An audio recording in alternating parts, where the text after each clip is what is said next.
Well, let's get this thing started. Thank you for joining us here. I'm glad to see members of the press here at this crucial juncture in our time. My name is Rob Dew. I'm the news director at InfoWars.com. I'm not a Russian bot or an agent or an anonymous source or a source familiar with anything. The first two things are pejoratives used by the MSM to downplay news or popular topics. And the second are things that are used to validate leaks and whisper campaigns and anything the MSM wants to throw out into the world to keep their narrative going. No, I'm not any of those. I'm just an American who's looking for the American dream and who's always been curious about what's been behind the curtain. And that curiosity led me to two books. The first one's None Dare Call It Conspiracy by Gary Allen, whose son now runs Politico. And the second was Who Runs Congress by the Ralph Nader Congress Project. Both of those books helped develop what I felt was really going on in the world and what was really happening. And then I moved in 1998 to Austin, Texas, and I heard this growling voice on the radio. It was that man back there, Alex Jones, and who was openly talking about the things I had been reading about. In 2009, I started working for him, and during that time, I've interviewed economists, historians, trends forecasters, climatologists, doctors, and mathematicians, most of whom had facts that were different from the mainstream media narrative. And during that time that I've seen all these things happen, it kind of led up to what happened in 2016, but I'll get to that in 1 second. You know, they were, but most of the things these guys were saying was that our current course is unsustainable. And I'm not talking about in an environmental way. I'm talking about the money system. I'm talking about our health system. I'm talking about the stuff we put out in the environment that's really dangerous to humankind. The genetic splicing that's going on and other things. Our bodies and our children's bodies are a lot unhealthier, and we've truly lost our connection with nature and our moral compass. When my parents went to school, they had shotguns in their backs of their cars, and nobody thought anything of it. Now a kid brings to school to protect himself from a mass shooter, which is a very rare event, but you wouldn't think so from the way the mainstream media portrays it.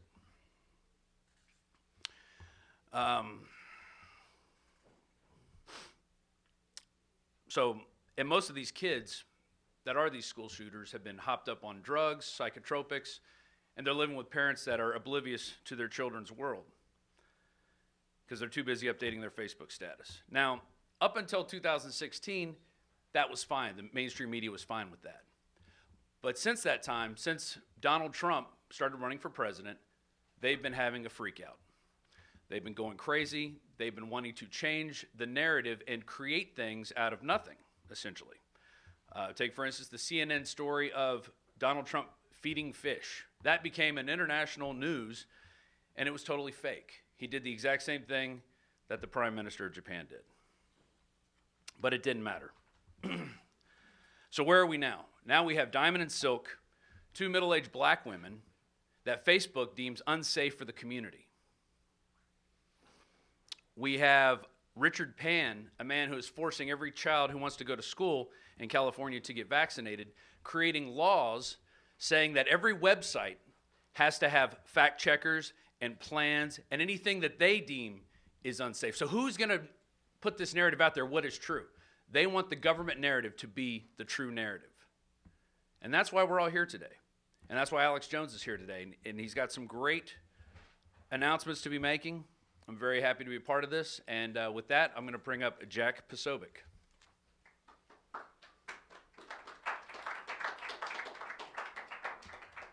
Hi, good morning, everyone. Get my tablet up here. So I wanted to read an excerpt from a speech that was written a very long time ago. I'm not going to tell you who wrote the speech just yet. I want you to try to guess. As I'm reading it, I want you to try to guess who wrote these words and when they were written. I'll tell you, and I'll reveal it at the end. I might take a few guesses, but here we go. We must not be confused about what freedom is. Basic human rights are simple and easily understood. Freedom of speech and a free press, freedom of religion and worship, freedom of assembly and the right of petition, the right of men to be secure in their homes, and free from unreasonable search and seizure and from arbitrary arrest and punishment. We must not be deluded by the efforts of the forces of reaction to prostitute the great words of our free tradition and thereby to confuse the struggle. Democracy, freedom, human rights have come to have a definite meaning to the people of the world, which we must not allow any nation to change so that they are made synonymous with suppression and dictatorship. There are basic differences that show up, even in the use of words, between a democratic and a totalitarian country. We, on the other hand, feel that certain rights can never be granted to the government, but must be kept in the hands of the people. So the basic problem confronting the world today is the preservation of human freedom for the individual. We are fighting this battle again today as it was fought at the time of the American Revolution.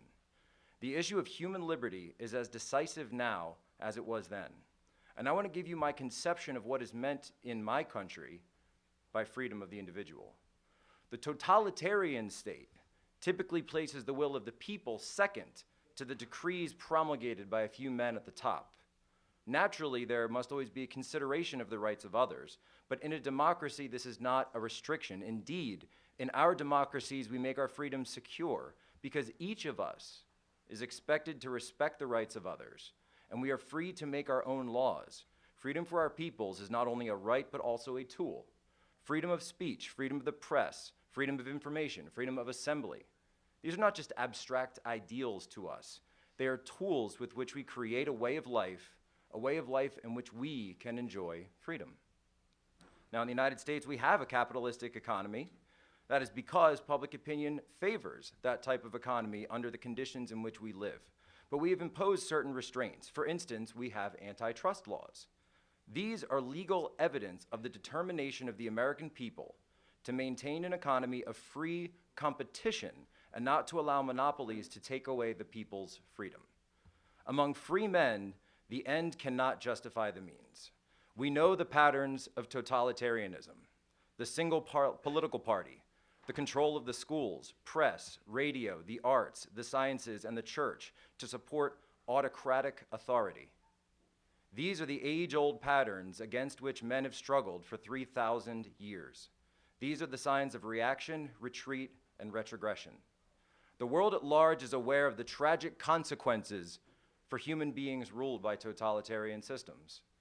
Politically, men must be free to discuss and to arrive at as many facts as possible, and there must be at least a two-party system in a country, because when there is only one political party, too many things can be subordinated to the interests of that one party, and it becomes a tyrant and not an instrument of democratic government. Freedom for the individual is an inseparable part of the cherished traditions of our nation.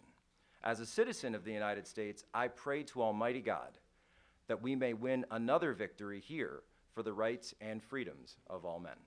Thank you. Okay, so who was it? Who do you think it was? Who said that? Lincoln? Who else? One more guess. Jefferson. Not you. You know. Jefferson. That was Eleanor Roosevelt. Eleanor Roosevelt, 1948, speaking about the Soviet Union. And for me, I felt like it was appropriate to bring that speech up again today, because these ideals used to be bedrock in this country. These ideals, this way of thinking, used to be something upon which we all agreed, upon which the left, the right agreed upon. But now we've become so far apart that we've lost those core ideals that make us American. Thank you very much, and God bless.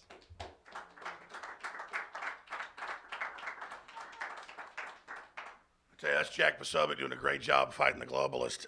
I'm going to be getting up here speaking, then some of my lawyers are going to be speaking and breaking some exclusive stuff. In fact, some of this stuff's so amazing now, we're not even sure we want to release it all quite yet, but it's incredible who is funding this thing publicly, and that the lawsuit looks like it was written by a 3-year-old. It's just bizarre how they take this Soros money and then do this, but it is designed to overturn the First Amendment.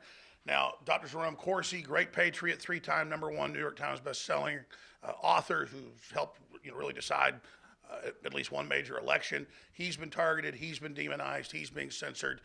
He's going to be up here speaking. He's also an InfoWars.com reporter. He's coming up here in just a minute. But first, Roger Stone's here. He's going to be speaking towards the end. I wanted to briefly bring Roger up here because Roger's got some big breaking news that he's also going to be laying out coming up. Now, again, he's just going to give you a little preview of this, and then he'll be back in about 45 minutes.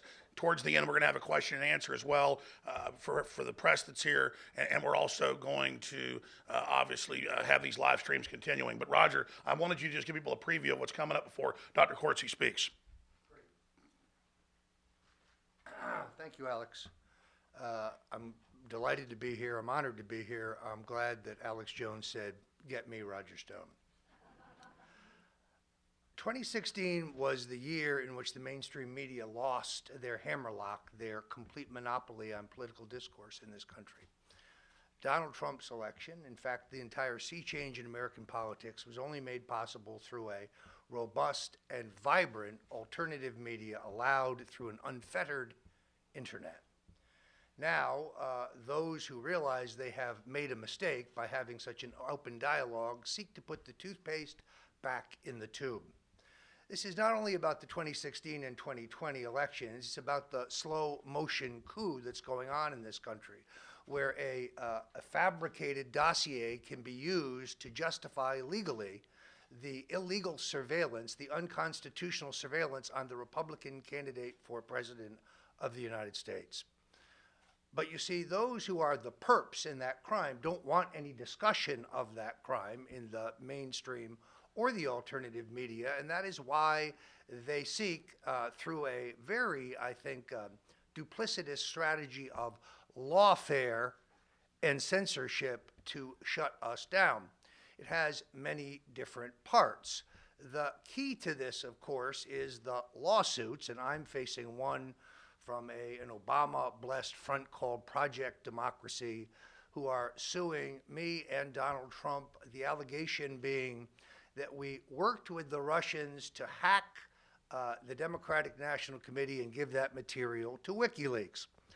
That is as unprovable in a court of law as it will be unprovable in the court of public opinion, because it's a fairy tale, a falsehood, a lie, a canard, a steaming plate of, well, you know. The point here, of course, is that if they can silence us, if they can take us off of Facebook, off of Twitter, off of YouTube, if they can silence your voice, it becomes much easier to drive their false narrative about the 2016 election, their false narrative about the unconstitutional activities going on today, whether it is raiding Donald Trump's lawyer's office, whether it is breaking into a storage locker that Paul Manafort owns without a warrant, or whether it is the illegal surveillance of the Republican candidate for president under FISA warrants that were fabricated in their rationale, fabricated in their purpose. And then, of course, there's the Second Amendment. Silence us before you attempt to take away our Second Amendment rights. This is a struggle. This is the single most important struggle. Why? Because without our voice, all other issues, trade, immigration, the economy, we are at an enormous disadvantage. The real story here is that the American left no longer is interested in dialogue or debate. They can't win a debate. They don't want a debate. They don't want a discussion of issues. Their answer when we raise facts and arguments is silence them, censor them, close them down. That's why you know they have lost. Thank you. And Roger's going to be back up later getting into the raid on the president's New York building and on his lawyer, now Robert Mueller's, over Stormy Daniels. That's, I guess they're going to find some Russian intel in her underwear drawer. So that's where this is all going. But we're here today specifically on the hundreds and hundreds of lawsuits being filed and financed by George Soros, the Democratic Party, being launched by Hillary's former law clerks, you name it, against InfoWars and against many, many others. I've had 13 of them filed, 6, now 7 have been disappeared, and we're preparing to have countersuits and some other things as well, just to basically punish the people for filing these frauds. So I'm going to be breaking that down in detail here in just a moment. But again, Dr. Jerome Corsi now is going to say a few words about the attack and the attempt to overturn the First Amendment so that all the others collapse.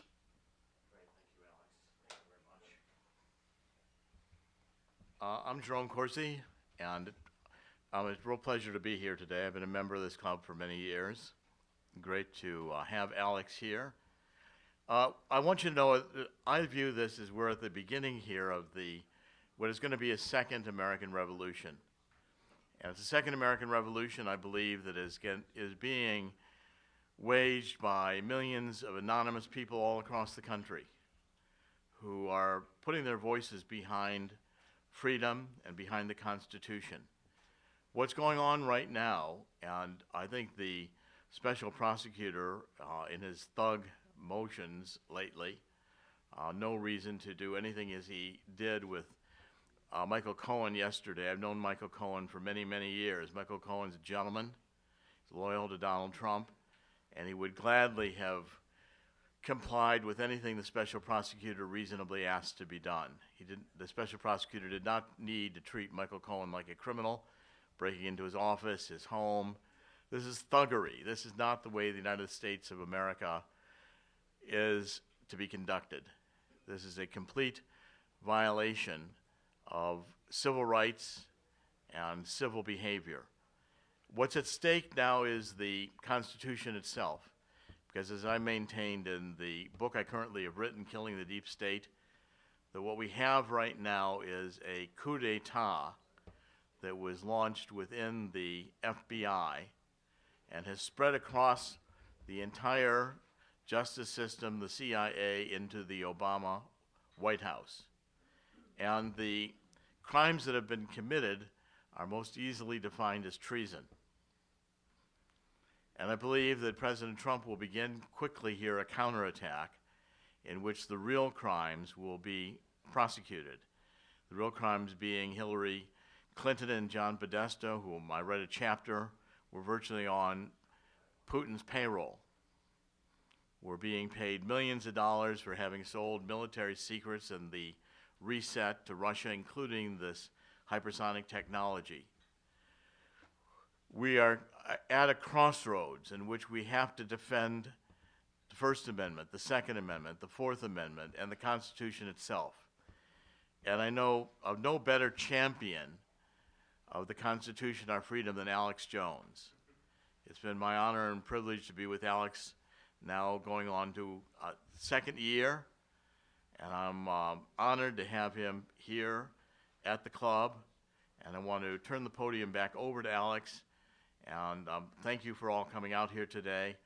But what we're here to do is to celebrate freedom and to make sure we pursue the First Amendment vigorously in all the spirit with which it was written. And as I say, I know no one better to champion that theme, our Constitution, the First Amendment, than Alex Jones. Thank you.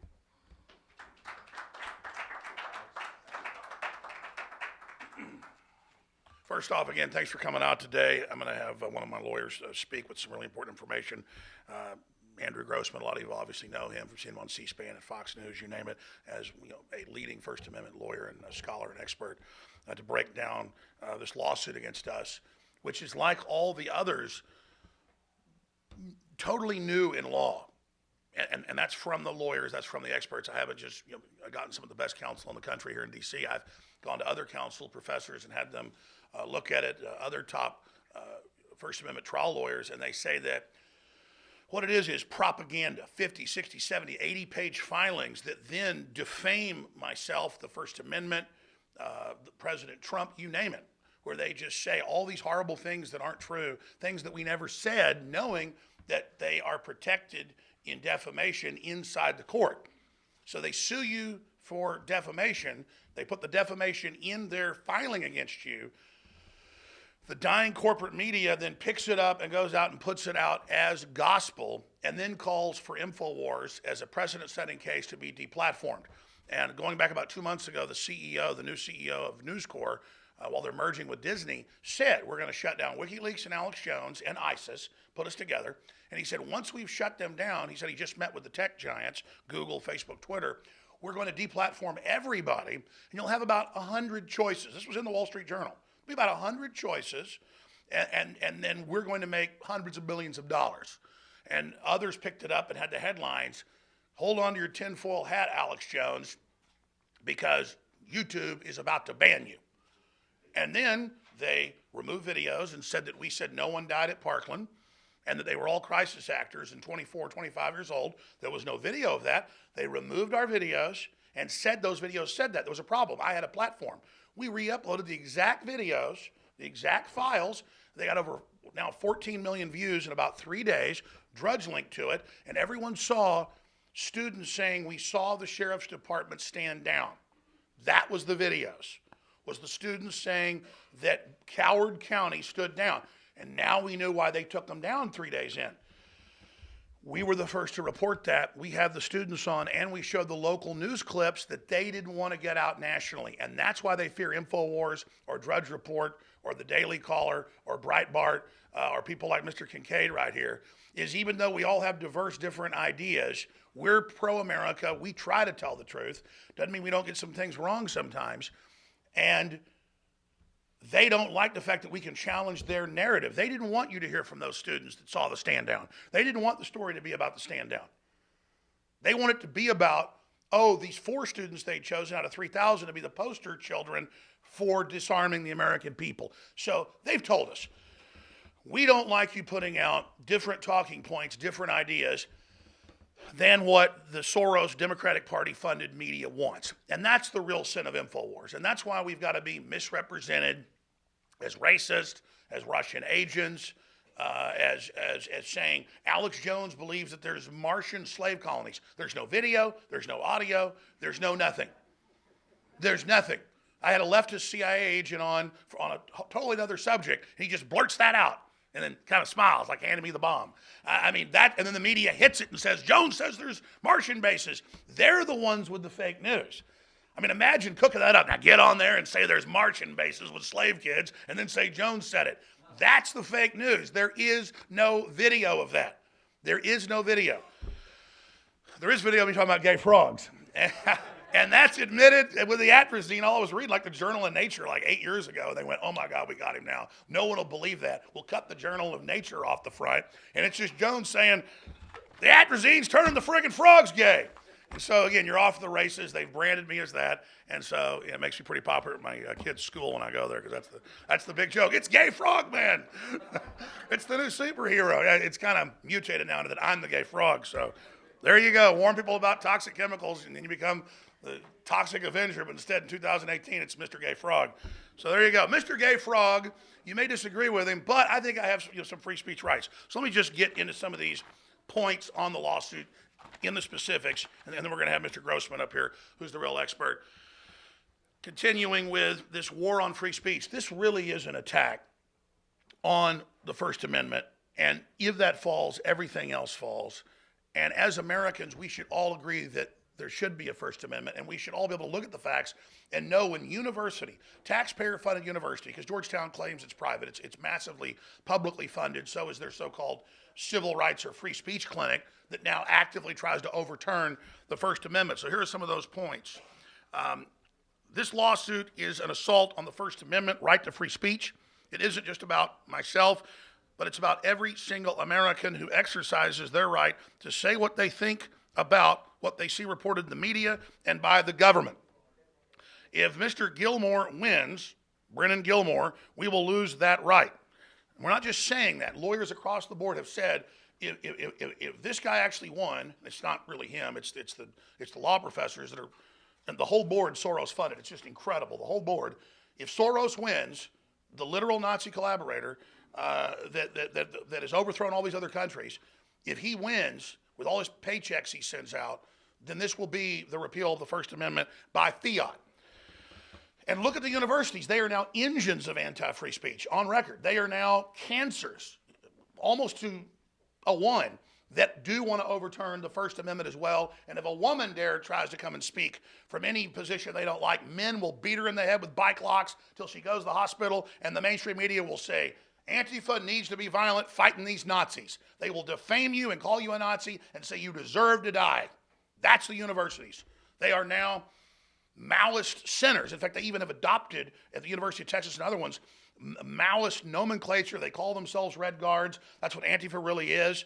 They're communist, and they say, we are going to take your free speech. So that's their street-level enforcers as well. But every time they arrest these Antifa people, it turns out they're professors wearing a mask that are out hitting women in the head with bike locks. This is the type of folks we're talking about. Everyone tells me that this lawsuit is a mess and that it's going to be thrown out of court. But we aren't taking it seriously because the stakes are so high. There are so many problems with the lawsuit that it's hard to know where to begin.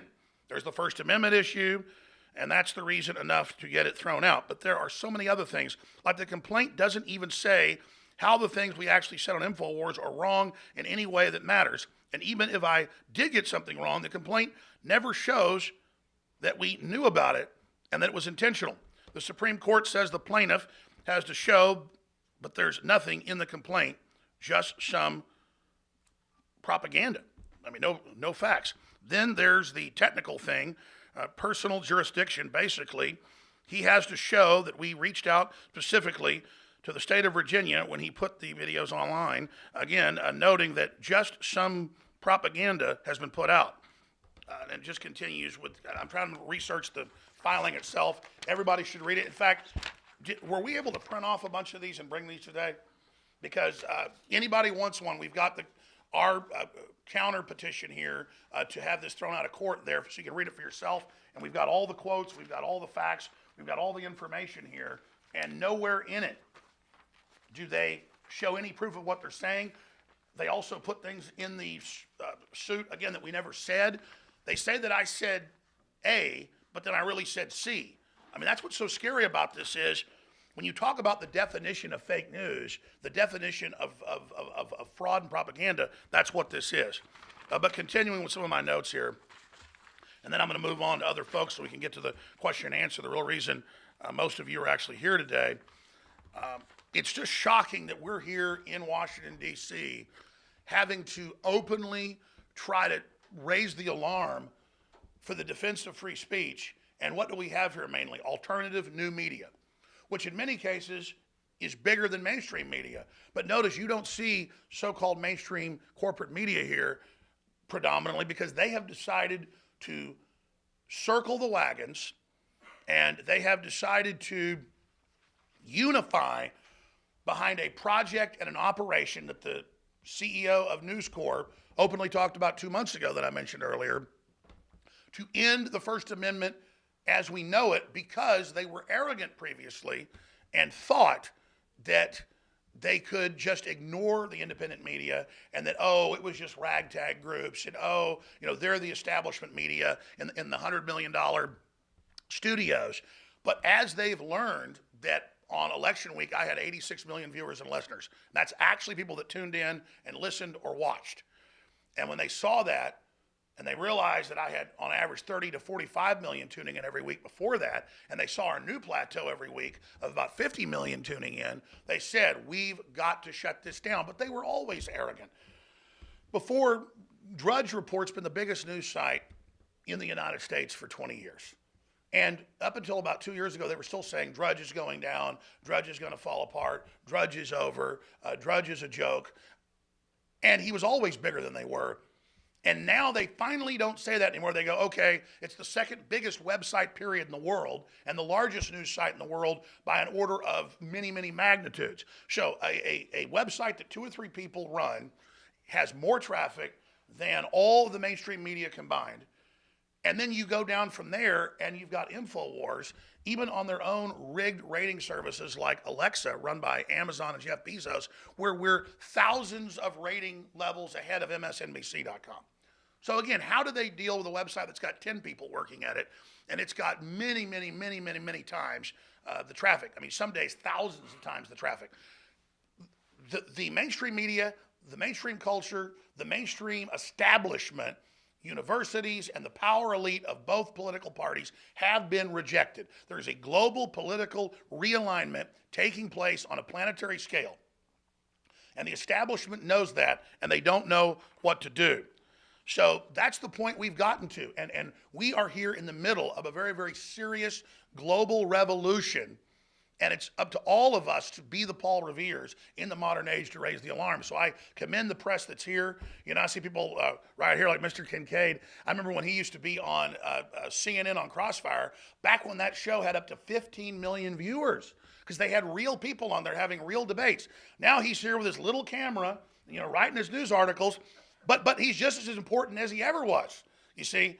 But that's the example of why did mainstream media die. It wasn't just that the competition came along. They got rid of all the real debate. They got rid of the people that weren't just following talking points but had their own ideas. They got rid of the real diversity in media that made it interesting to tune into. I mean, I remember in high school watching Crossfire and, you know, tuning in to see all these people debate and have their arguments from Pat Buchanan to you name it. But now, again, it's not real anymore. It's all just cookie cutter reading off teleprompters, and that's why the mainstream media is dead, because they committed suicide. The mainstream media killed itself by becoming nothing but repeaters and nothing but parrots that put out corporate and globalist and socialist garbage. And now as they slide into the grave, like the Crypt Keeper, like reanimated zombies, mainstream media from MSNBC to CNN to the Washington Post are trying to drag us into the grave of history with them when history is on our side. The globalists are going to lose. They will never be able to suppress free speech. Just 2 days ago, the CEO of Twitter said, "We will have a bloodless revolution," that's a quote, "and we will crush American conservatives. We will crush their free speech." That sounds like famous last words of other dictators we've heard of before. Think of the arrogance of these billionaires. I will crush you. We will crush you. We already know we've been shadow banned for years. We already know you've been censoring us. We already know you have bots piling on to try to use peer pressure to make us give up. That only makes us fight harder. And guess what? It's not just Donald Trump getting elected. It's all over the world. Populists are getting elected and the establishment is panicking. Getting back to the lawsuit, I'm going to have my distinguished lawyer come up here and break this down for folks. The heart of the matter is that we never said the things that Mr. Gilmore is complaining about in this political lawsuit funded by George Soros. He says that we reported that he's involved in some kind of shadowy government conspiracy to kill the protester in Charlottesville and stage a coup to overthrow President Trump. I don't know where he got that one from. It wasn't from us.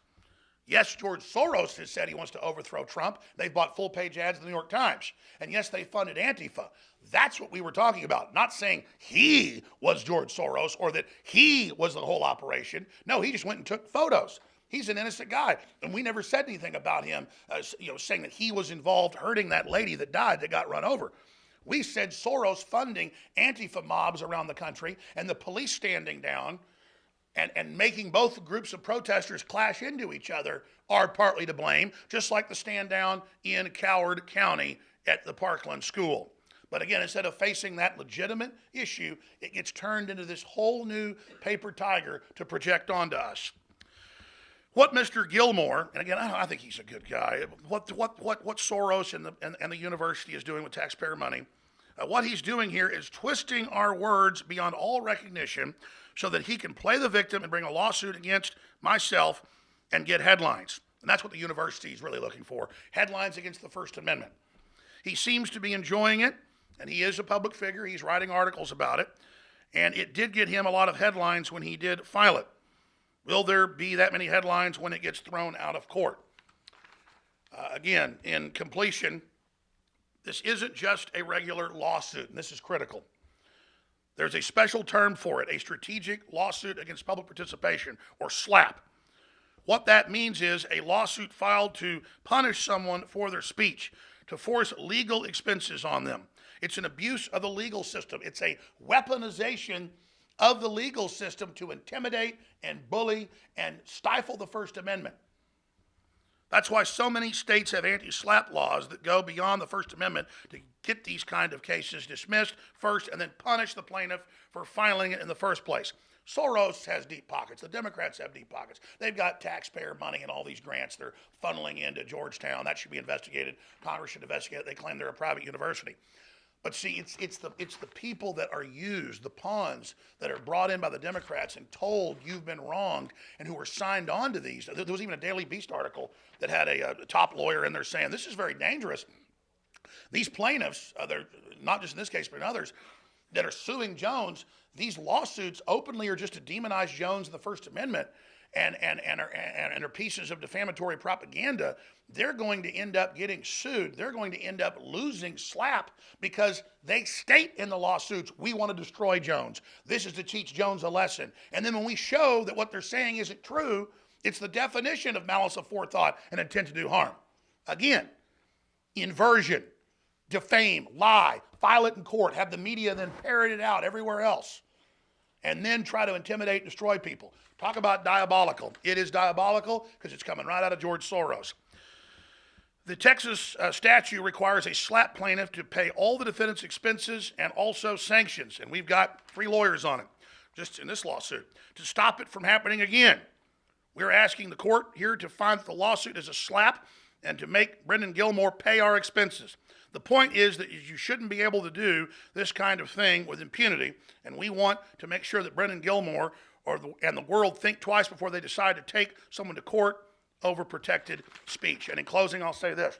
I wish Mr. Gilmore no harm, but we need to send messages to all these folks when the lawyers and the professors involved are saying, we will never settle, we want to destroy Jones. This is in the public venue, jumping around like they are in heaven, like they're at a party. And then you read what's in the lawsuit and almost none of it's true or it's twisted. Again, this is an assault on all of you, an assault on the press, an assault on the heart of this republic, right as we're trying to have a new renaissance and bring the nation back. Again, I want to thank everybody that's come here. I want to bring up now Andrew Grossman, again, who many of you will recognize from national television, C-SPAN, Fox News, you name it. He is a well-respected across the country as one of the top scholars when it comes to the First Amendment. So here he is. Thanks for being here, sir. And thanks for taking the case. We really appreciate it.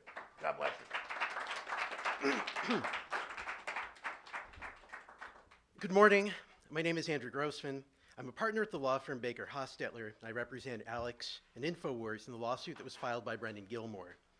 This morning, we asked the district court to dismiss Mr. Gilmore's lawsuit, to require Mr. Gilmore to reimburse InfoWars for the expense of responding to his lawsuit, and to sanction Mr. Gilmore for using a federal court to wage a publicity stunt. Now, let me be clear about this. Mr. Gilmore's claims against Alex Jones and InfoWars are legally defective. We are confident that the suit will be thrown out of court. But make no mistake, vexatious lawsuits like this one are dangerous because they seek to chip away at our cherished First Amendment rights.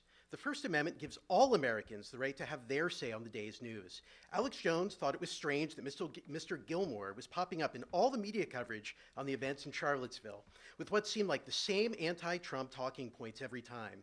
And that is exactly what Mr. Jones questioned. Was the media, with Mr. Gilmore's eager assistance, spinning the story against President Trump? That is the kind of probing question that every cable news analyst, every columnist, and every American who cares about what's going on in this country asks every day. They try to make sense of what they see reported in the news, and then they say what they think. The First Amendment absolutely protects that speech. Now, Mr. Gilmore disagrees. He obviously opposes Alex Jones's political viewpoint. He says that InfoWars is not what he considers to be responsible journalism, and that it can therefore be suppressed. His lawyers say that the law should distinguish between speech that informs the public and speech that they think misinforms the public. But the whole point of the First Amendment is that people like Mr. Gilmore and his lawyers do not get to decide whether their political opponents are allowed to have a voice. They do not get to decide what the public is allowed to hear. That fundamental misunderstanding of our First Amendment rights is just one of the reasons that Mr. Gilmore's suit has to be thrown out. Another reason is that InfoWars did not defame Mr. Gilmore. His lawsuit says that Alex Jones asserted that he, that is Gilmore, was, quote, involved in an alleged government conspiracy to incite violence in Charlottesville, and that he planned or participated in James Alex Fields Jr.'s car attack in Charlottesville on August 12, 2017. It's a mouthful. Alex Jones did not say any of those things, any more than he accused Mr. Gilmore of participating in a conspiracy to fake the moon landing, or of aiding and abetting a takeover of the United States government by space aliens. There is not a single word in Alex Jones's commentary about Mr. Gilmore inciting violence or plotting murder. All of that is the invention of Mr. Gilmore and his lawyers. They manufactured this controversy so they could file a lawsuit against Alex Jones and reap the publicity. As a matter of principle, no one should be able to drag their political opponents into court as a publicity stunt to harass them for their protected speech. That kind of abuse must have consequences, so that when people like Mr. Gilmore are thinking about filing suit, they think first before they do so. And that's why we're asking the court to find that Mr. Gilmore's lawsuit is what the law calls a strategic lawsuit against public participation. If the court agrees, Mr. Gilmore will be required to reimburse InfoWars for the expense of responding and will be subject to additional monetary sanctions. Mr. Gilmore brought these consequences on himself. He leapt at the chance to file a lawsuit instead of exercising his own First Amendment rights to talk back. We can only hope that he will come to understand the wisdom of Justice Brandeis's words, that when it comes to fighting perceived falsehoods and fallacies, the remedy to be applied is more speech, not enforced silence. And with that, I'll turn it back to Alex. Thank you.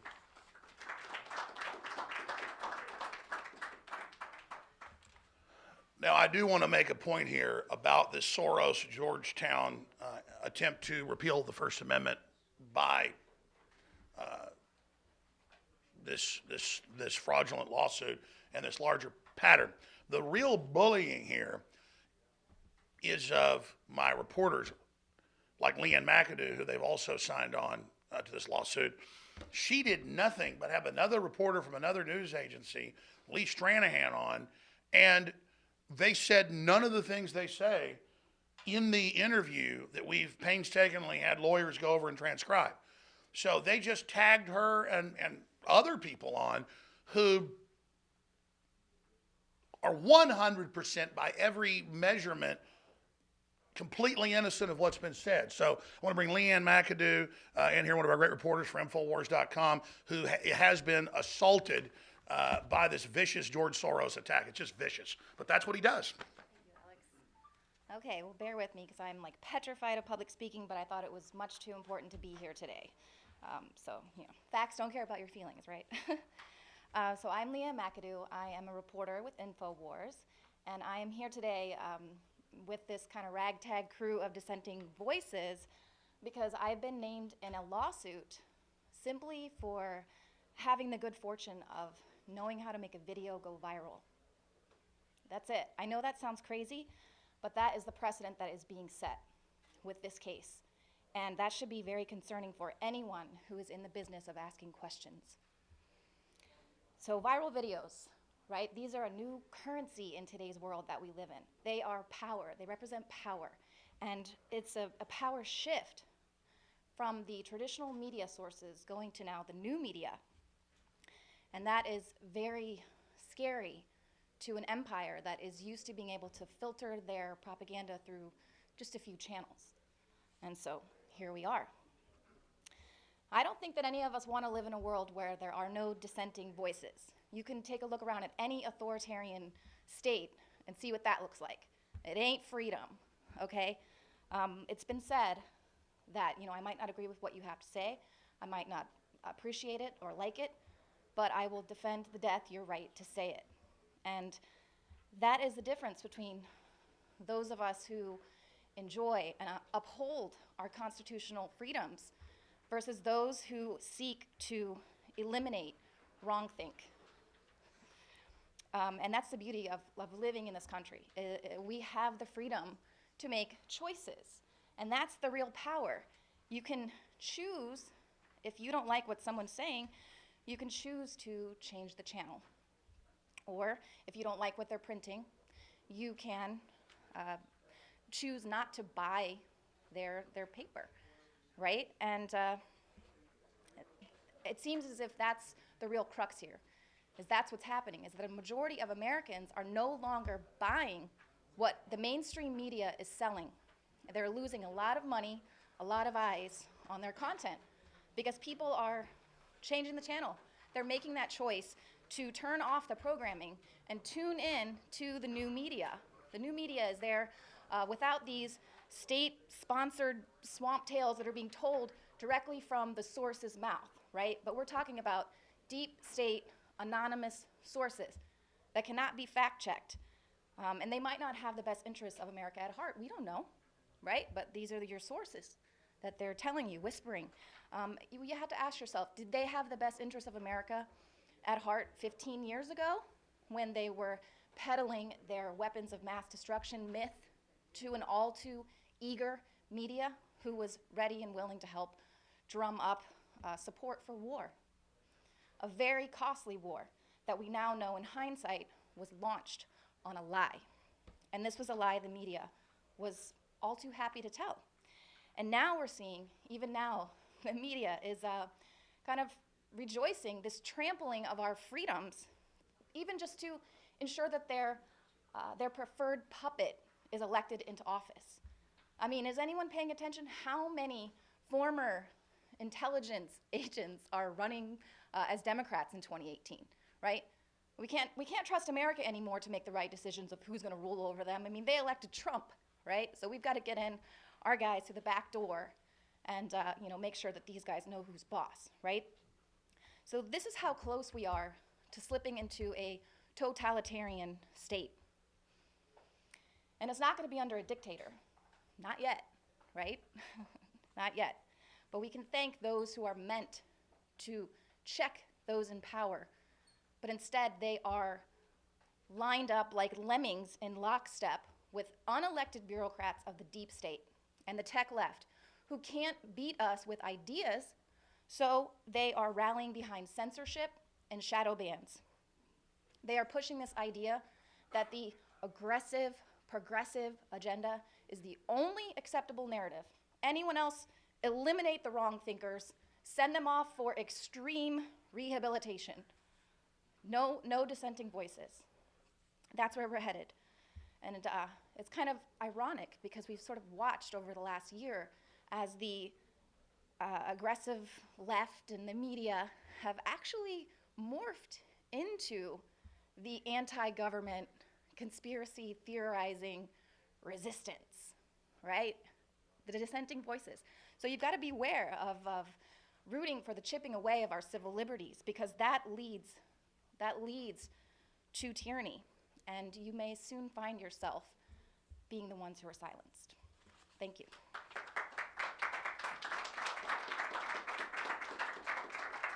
You know, Leanne's a great reporter, and she does Man on the Streets and all that, and does live interviews. But it is weird how when you get in front of cameras or in a room like this, packed full of people, it does make you nervous. I mean, even me just a little bit. But I think I'm a little nervous because we have to be here in D.C. fighting these fake lawsuits, and the magnitude of it, that's not just rhetoric, that they're trying to overturn the First Amendment at the universities and online, and the heads of the tech giants have been caught on hot mics saying we're going to censor anybody that exposes radical Islam coming into Germany on Facebook. And then now Zuckerberg's doing that here. And again, Diamonds and Silk, they're just such sweet ladies, been on my show many times, been all over national news, hundreds of millions of views on their YouTube, and Facebook bans them and says you're a danger to the community, close quote. So this is a rolling snowball that's beginning to censor everybody. And it's like Matt Drudge 2.5 years ago made a surprise visit to my studios in Austin, Texas, to warn everybody that he just met with a Supreme Court justice, the other conservative that didn't die a year later, but still to go unnamed, a guy kind of the target of a fake Me Too movement as well, and said, I met with him. He's met with the people in Congress. They are planning, when Hillary gets elected, to end the First Amendment and to go after everybody's free speech and create internet ghettos. And then we've all now seen that happen, except Hillary didn't get in, but they're still trying to execute the operation. They're still gearing up for this. They're still pushing it. They're still preparing it. And they're still going along as if Hillary Clinton always was going to be elected and did get elected. Now, I'm going to bring Roger Stone up here in a minute. He's got so many people out there talking to him in the hall. I'm not sure he's going to know that. So let's get Roger ready. We're about to bring him in. Quite a party going on out there in the hall. But when we sit here and talk about this attack on free speech, it's critical to understand that it's not just a leftist movement. It's a perfect storm of the dying mainstream corporate media and the dying establishment newspapers dying of their arrogance, dying of not having competition, dying of how desiccated they are and how they just put out the party line, whatever that new party line is. You have them lined up with, again, some of the CEOs, like the head of News Corp, who have decided that they're going to end internet freedom because they can't compete with it. So that's the big announcement. They've chosen WikiLeaks and they've chosen InfoWars as the lead elephants to take down. And when they take that down, they're taking everybody down. And that's why there's no corporate media here, is because they've been told this is the business plan. We're going to demonize and brand all media we disagree with as racist or as fake news or as Russian, so we can shut it down, and then everything else is going to be shut down, and then everyone's going to be forced to watch us, just like you're forced to watch CNN in the airports and at bus stations and at train stations and even at Trump Tower or the Trump Hotel that I was visiting for dinner last night. And I'm in there and there's CNN on, and I shot a video. I'm like, what the hell is this? I'm sick. When I was in high school 27 years ago, they came in and put TVs in my senior year in all the classrooms, paid for by a government grant. I remember asking the teacher, and she goes, oh, here's the brochure came with it, actually. This is paid for by the federal government, and it's CNN tailored for young people.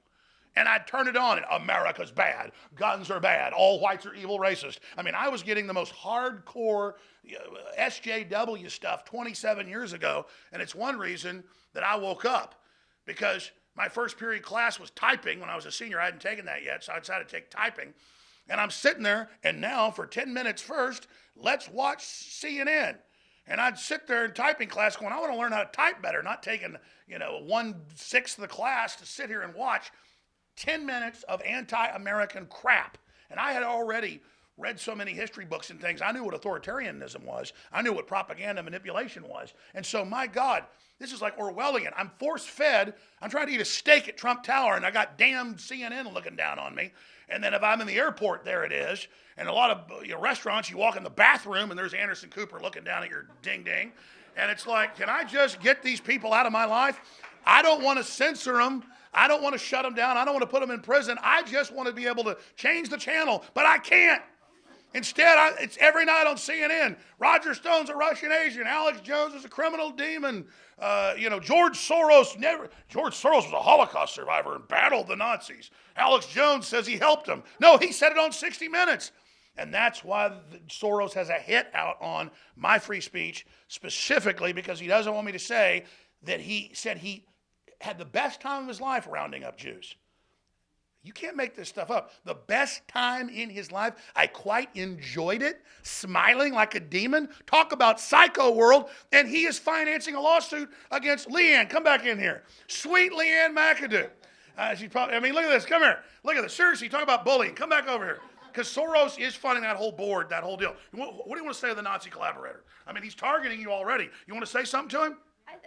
It's frightening. I mean, this is really scary, the precedent that's being set here, or at least attempting to be set with this case. I mean, anyone who has conducted an interview via Skype, and you know that you have to look into the camera and go,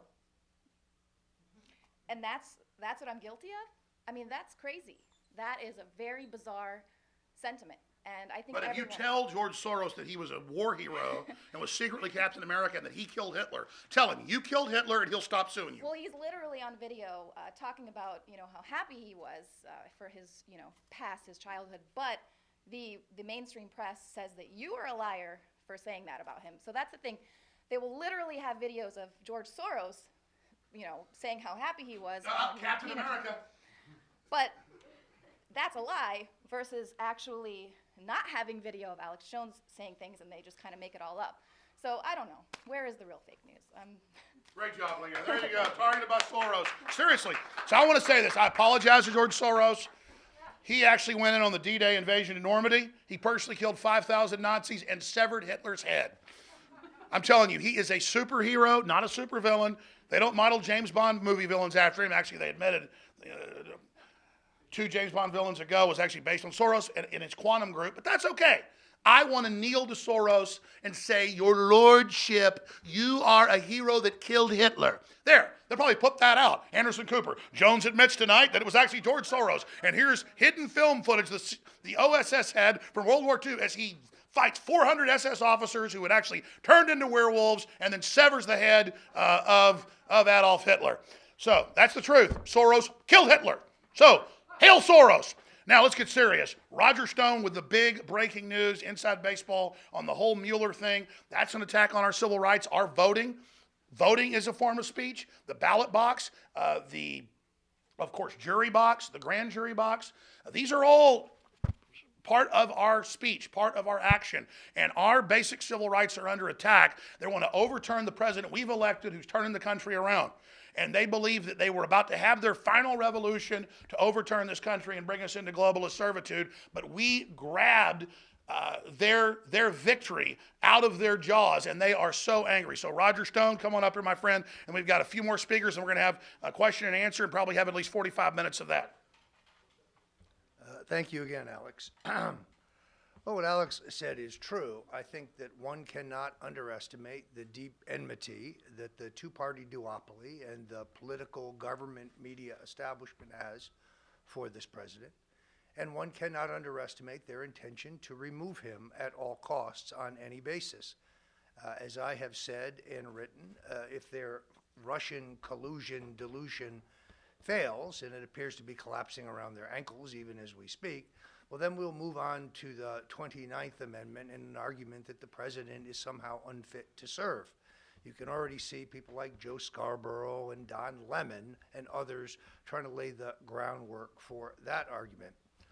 I've known Donald Trump for 39 years. He is exactly the same today as he was when I first met him. He has an incredible memory. He is sharp as a tack. He operates from the gut, from the heart. He is instinctual. This is not a political figure who is reading talking points written by someone else, who's written a speech written by someone else, who is putting forward ideas conceived by someone else. This is a person very much like Ronald Reagan, who I also worked for, who has some very fixed, big picture ideas about America and our place in the world.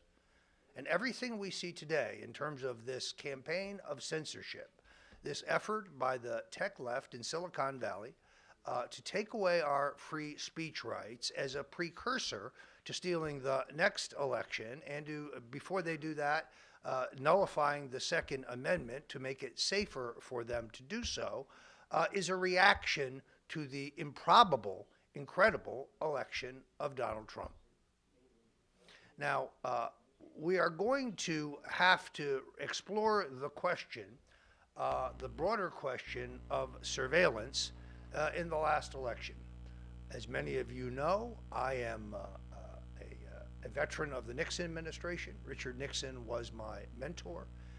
And he was brought down over the question of surveillance of the Democratic Party in the 1972 election. I am such an aficionado of Nixon that, yes, it's true, I have a tattoo on my back about the size of a grapefruit, which is a daily reminder that in life, when things don't go your way, when you get knocked down, when you don't succeed, when you lose, well, you have an obligation to get back up. It's a story of resiliency. It's a story of persistence. It's an American story. It also makes me the only person you know with a dick on the front and the back. Surveillance was the argument for which Nixon was essentially removed. We had a movie last week, The Post, which I've seen numerous reviews of, extolling the virtues of taking stolen documents and printing them regarding the origins of the Vietnam War.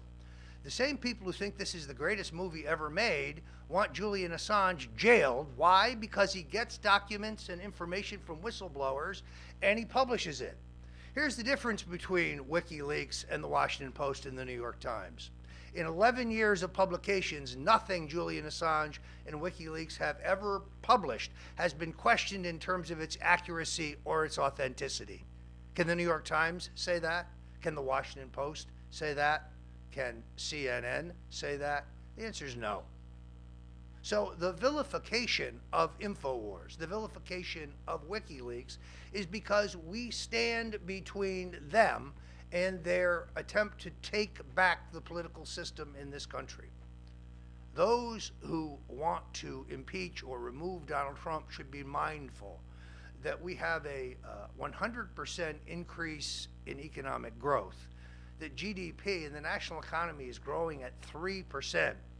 The best Barack Obama could ever do was an average of 1.5 points, and we were told that was as good as it was going to get.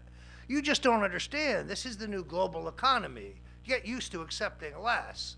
Well, Donald Trump has disproved that. Now, I do believe that had he done the tax cuts earlier rather than the travel ban first, the tax cuts would have had greater opportunity to have traction, which would have had an even greater impact on the coming congressional elections. But that said, I still think the economy will be robust this November. Now you have the prospect in Korea of peace talks and maybe a plan to denuclearize North Korea. I think there's a high probability that Donald Trump could come back from his meetings abroad with the North Koreans with a peace deal and prosperity at home. Those who want to try to impeach him ought to be mindful of the enormous leverage that will give him with the American people. We are on the verge of both peace and prosperity. Now, it was not long ago that his critics were saying all this saber rattling with the North Koreans, why it's dangerous, it's going to lead to World War III. No, what it's led to is meaningful peace talks. Because our adversaries respect strength, they do not respect weakness. And when you have an American president who says, I'm drawing a line in the sand, and then does nothing when he sees our adversaries step over that line, you send a message to the world that we are patsies, that we will stand for anything.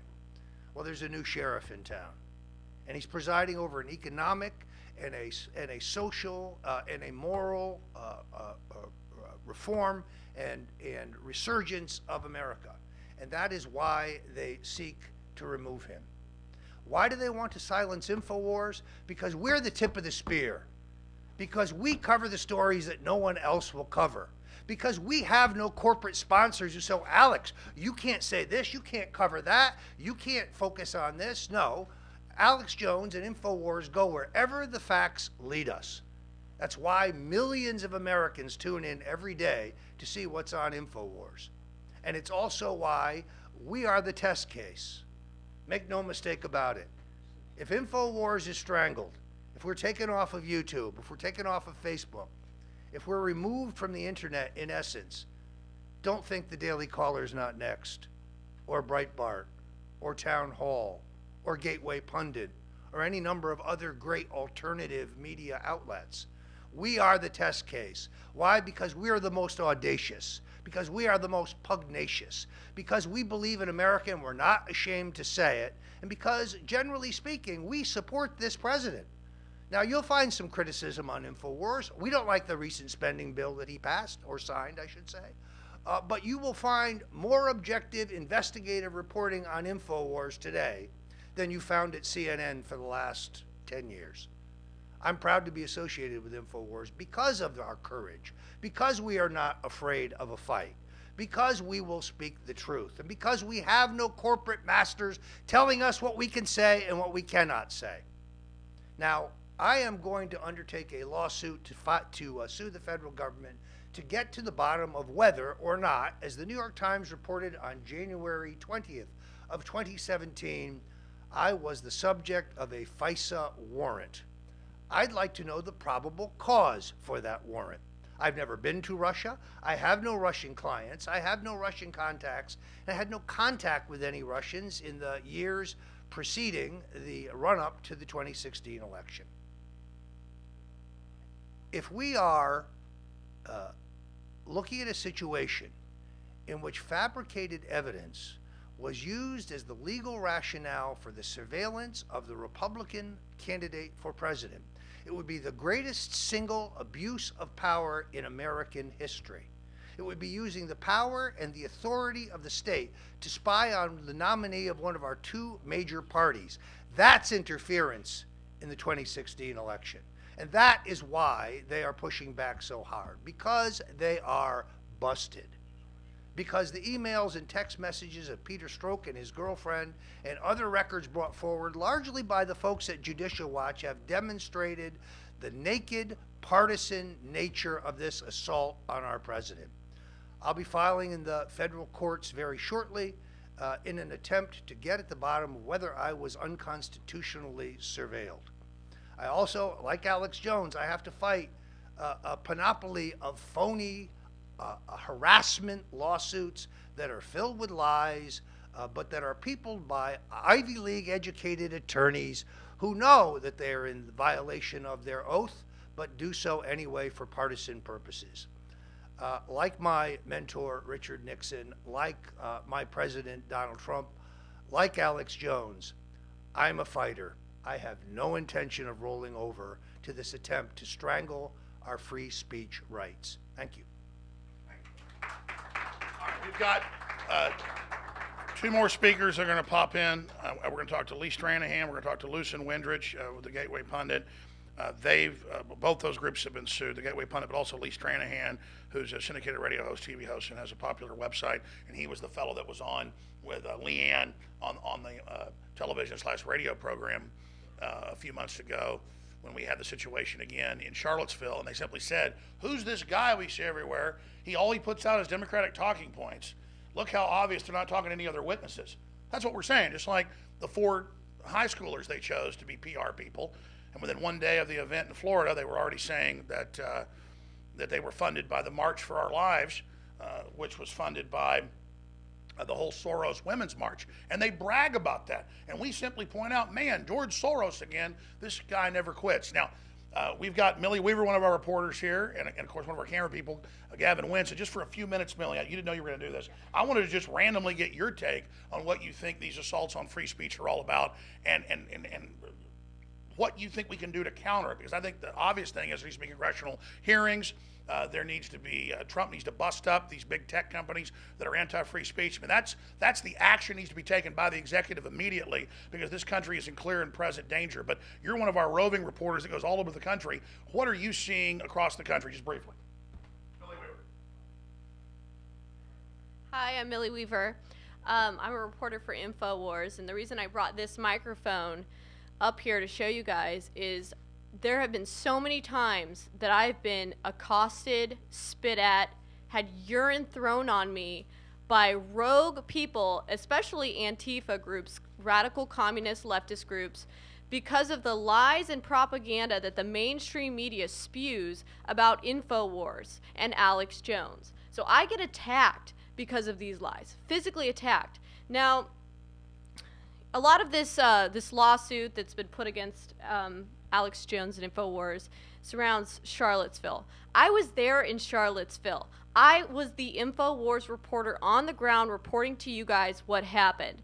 We all know that the mainstream media afterward decided to spin a biased, one-sided storyline that you had a bunch of rogue KKK extremists come and attack a bunch of peaceful protesters out there. What I can tell you is that because I had the ability to live stream and to broadcast on social media, which those broadcasts went viral, I was able to show what exactly actually happened out there in Charlottesville. The truth spoke for itself.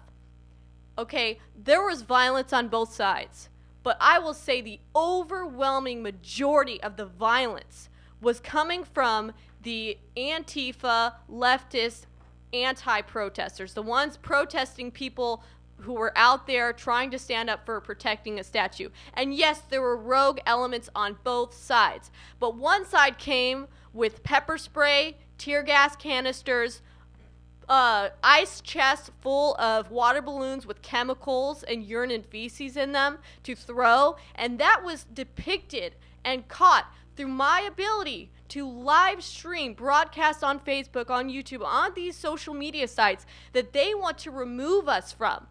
I got the truth out there with Charlottesville, while at the same time, myself and my cameraman especially were pepper sprayed in the face for being InfoWars. I made it clear to both the Antifa and some of the radical elements on the alternative right side that we did not agree with any of their positions. We do not agree with communism. We do not agree with fascism. But what I told them was, I do agree with your right to free speech. Both of you guys have a right to be out here and peacefully protest. that didn't stop us from being pepper sprayed and attacked because of the lies and the propaganda that the mainstream media spreads about us in InfoWars. That's why it's so important that we protect free press, guerrilla journalists. All of us out here today who are in this room should understand and know the importance of our ability to go out there and tell the truth when sometimes the moral integrity of mainstream media is lapsed. Thank you very much. I appreciate the honor to speak here today. Thanks, Alex. And hey, again, what a team, Gavin and Millie, and you can watch that incredible footage. And that's the point is, she's a woman out there being spit on, hit, attacked, pepper sprayed, and the police stood down and watched it. And hell, I'm surprised Soros didn't sue her, because that's what we do. We go show what they did, and we go, why are they saying that the Antifa are these loving little sweetie cakes that didn't do anything wrong? And then we all get called Nazis when Millie was out there, didn't agree with either one of the groups. We made that clear. And then we're sued because we covered it. That's really it. Right now, we can't stream on our main YouTube channel because of fake strikes. They removed the other fake ones, but still, they left one of the fake ones up there saying that we said nobody died at the shooting in Florida. We never said that. They just lie about us because they're lying against all of you. Mainstream media is the fake news. These lawsuits are fake. They're defamatory. They're frauds, and they're going to be defeated. Now, we're going to go to question and answer here just in about 10 minutes. We got 2 more speakers. And then my lawyer needs to go do some filings, so he's going to be up here first to take any questions in about 10 minutes, Andrew Grossman. But again, Lee Stranahan is here. He has been named in the lawsuit as well, and again, said nothing that they say in the lawsuit. They have just misrepresented everything, again, as pure bullying of the First Amendment. So Lee, please come up here and speak.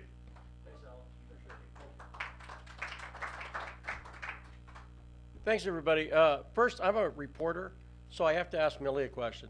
Because I was watching some of the footage. When you talked to the alt-right people, they told you, am I correct? They told you they're not in favor of free speech. Yes. You asked them about, do you think communists have a right to free speech? That's right. Yeah. That's actually one point that I wanted to talk about that I forgot to talk about. The And we have communists. never met before. No, we But I haven't. was That's so watching the crazy. footage, yeah. The communists said. Yeah, so this was a very peculiar happening. The communists on one side said, free speech for us, no free speech for fascists. So essentially they can speak, but they wanted to silence the speech rights of the fascists or anyone they presume to be a fascist. The fascists, on the other hand, were out there saying free speech for us, no free speech for communists. And communists happen to be anyone they labeled a communist. That's the danger of when you have either side calling for free speech. It's a matter of who should we silence and why. The reality is we shouldn't silence anyone. That's what struck me. I was watching your footage, yeah. You were wearing a hat. Yeah, thank So you. you're harder to recognize now. But hey, everybody, good morning. I'm Lee Stranahan. I want to thank Alex for having me, and I want to thank all the other speakers as well. We sit here this morning at a really interesting time on the precipice of the potential of a nuclear war. I want to say that really clearly. We're sitting here right now at the precipice of a potential nuclear war.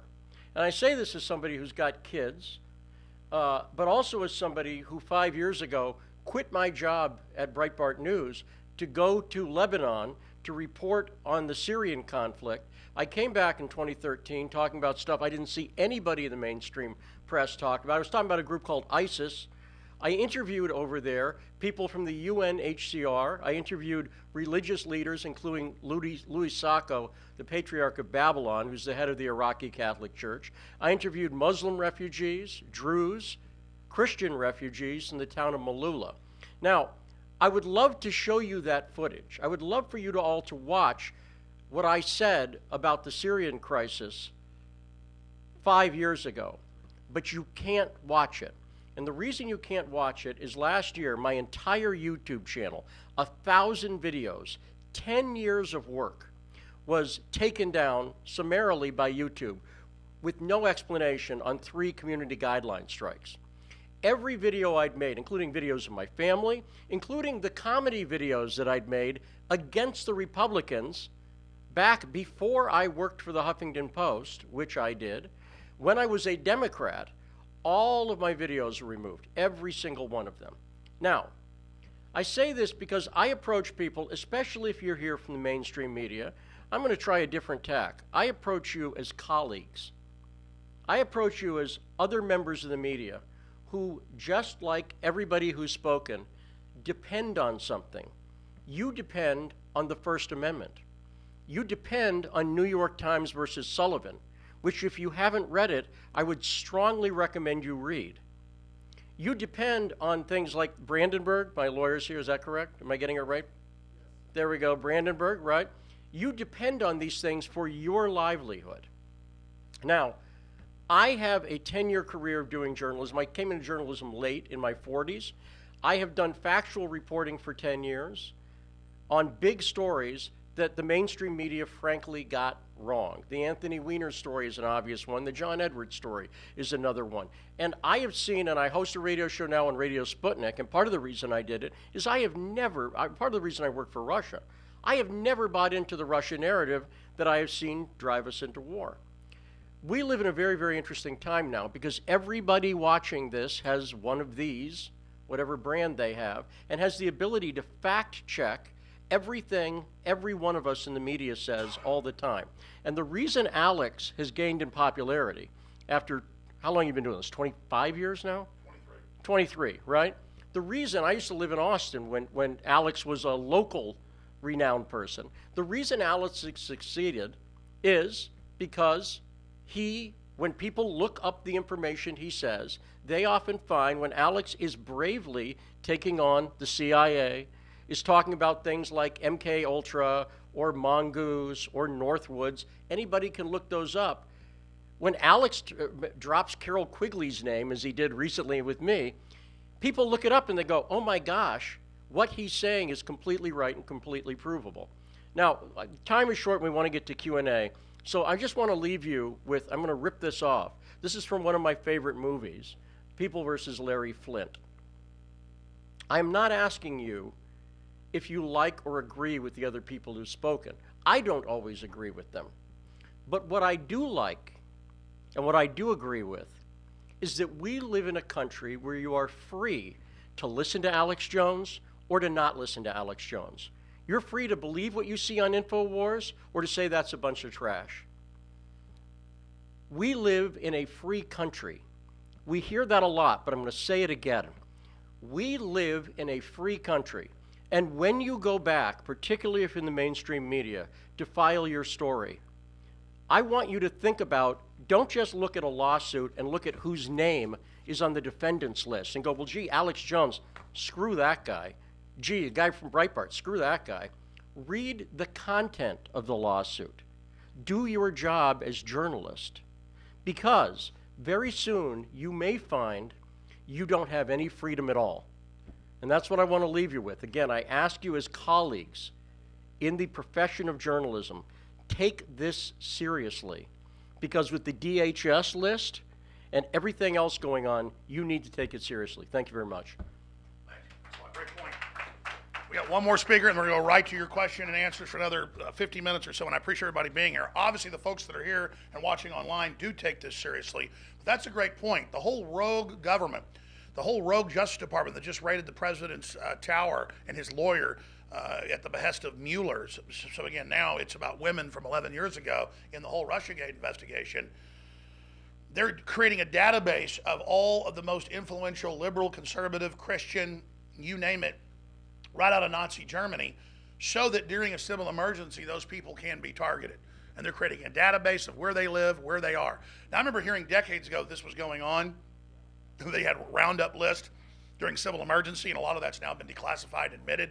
Persons of influence. The Pentagon came out 5 years ago and said, we're not focused on bad guys, we're focused on people that are interesting. And we're tracking everything you're doing. And that's the rogue elements in the government that are doing that. And President Trump's been talking to William Binney and others, former technical head of the NSA, to curtail that and actually only go after people that are real threats. But it's something, again, the president needs to get involved in. The Google, Facebook, they're all censoring, they're all controlling the search results.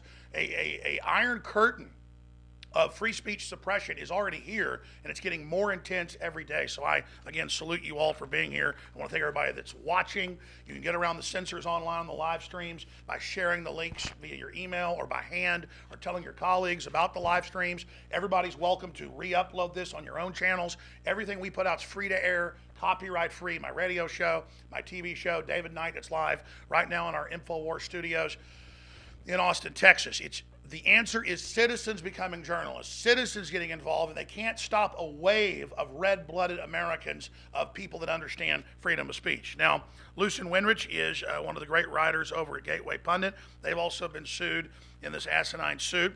Again, if you want to read the suit, we've got our brief to have it overturned, to have it thrown out there for you. It's very, very powerful. We also have it posted on Infowars.com and Newswars.com as we speak as well. But I also want to point out that Matt Drudge, in this whole fight, when no one else would cover the purge of conservatives on YouTube, Facebook, and Twitter, he has been hammering it.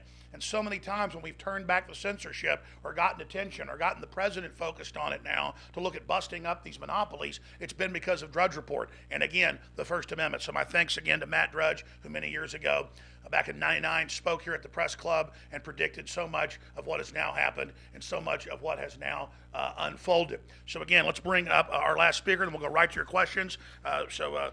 Winrich, thanks for being here. Hey there. So I want to start off by saying there's a certain irony to me even speaking at the National Press Club. When I first moved to Washington, D.C. about a year ago, I applied here for membership. My application included several stories that I broke nationally.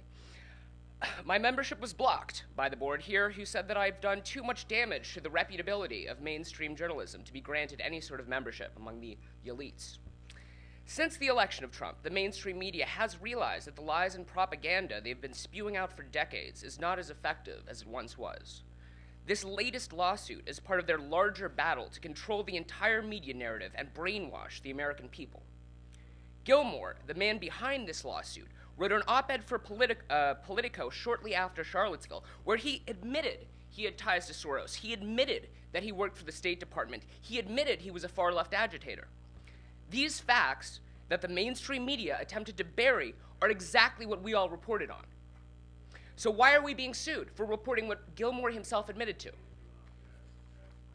Well, in a recent interview with CNN, Gilmore admitted the sole purpose of this lawsuit is to, quote, blunt the ability of conservative sites and conservative media to operate. This is the totalitarian nature of the left. Because mainstream media is not able to argue against the facts we present, and because the American public no longer believe their lies, they have now resorted to attempts at shutting us down entirely. If we allow the anti-American mainstream media to put an end to real reporting, then the future of discourse in America will be lost to cities populated by gender-fluid babies being protested by Soros because a trans woman of color murdered yet another police officer. I personally do not want to live in that sort of America, and I hope nobody does. Thank you, everybody. I appreciate nobody stealing my speech this time. Oh, yeah. Good point. Mr. Lynn. That's right. Usually the leftists show up to steal people's speech, but this is kind of a little elitist National Press Club enclave. And I've watched the National Press Club so many times on C-SPAN. It's a great history. A lot of great people that are here. But you notice they took the National Press Club symbol off the lectern when we came to speak. And they gave Dr. Corsi, who's been a member here for 15 years, a little bit of trouble because, again, we've gotten so far here in America where, you know, maybe certain people don't deserve speech because the establishment, the mainstream, just like they told Mr. Winrich, doesn't want you here. Think about why mainstream media is dying. They have not figured that out yet. They have not figured out yet that we want real choice. We want real diversity. All right, let's go ahead and go to the question and answer for the 45 minutes that we have left. I want to thank again all of you that came out today here to the National Press Club. I'm Alex Jones with Infowars.com, and we're going to go first to my lawyer, Andrew Grossman, because he's got to go for any questions you have technically on our motion to have this piece of defamatory anti-free speech fraud thrown out of federal court here in Virginia. Thank you. Hi, my name is Suzanne Monk. I'm host of Trump Talk US. I want to thank you, first of all, for doing this. My question to my viewers is there any lawsuits, class action lawsuits that are being put against the banners, against the people who are censoring us? This is one of our gravest concerns, that we find a way to actually be able to fight back. They're suing us. Is there any way we can sue them? Well, I think as this lawsuit illustrates, so many states have these anti-SLAPP statutes that allow somebody who's being victimized by an abusive lawsuit to push back and say, you don't get to go to the courts to take action against people just because you disagree with their protected speech. You can force people filing that kind of abusive lawsuit to pay the attorney's fees, to be sanctioned. So, I mean, that's really where the legal ballgame is in fighting these suits one by one and making it clear to people that you don't get to go to court to fight over politics, to fight over beliefs. That's just not what it's for. Counselor, what confidence do you have in the courts?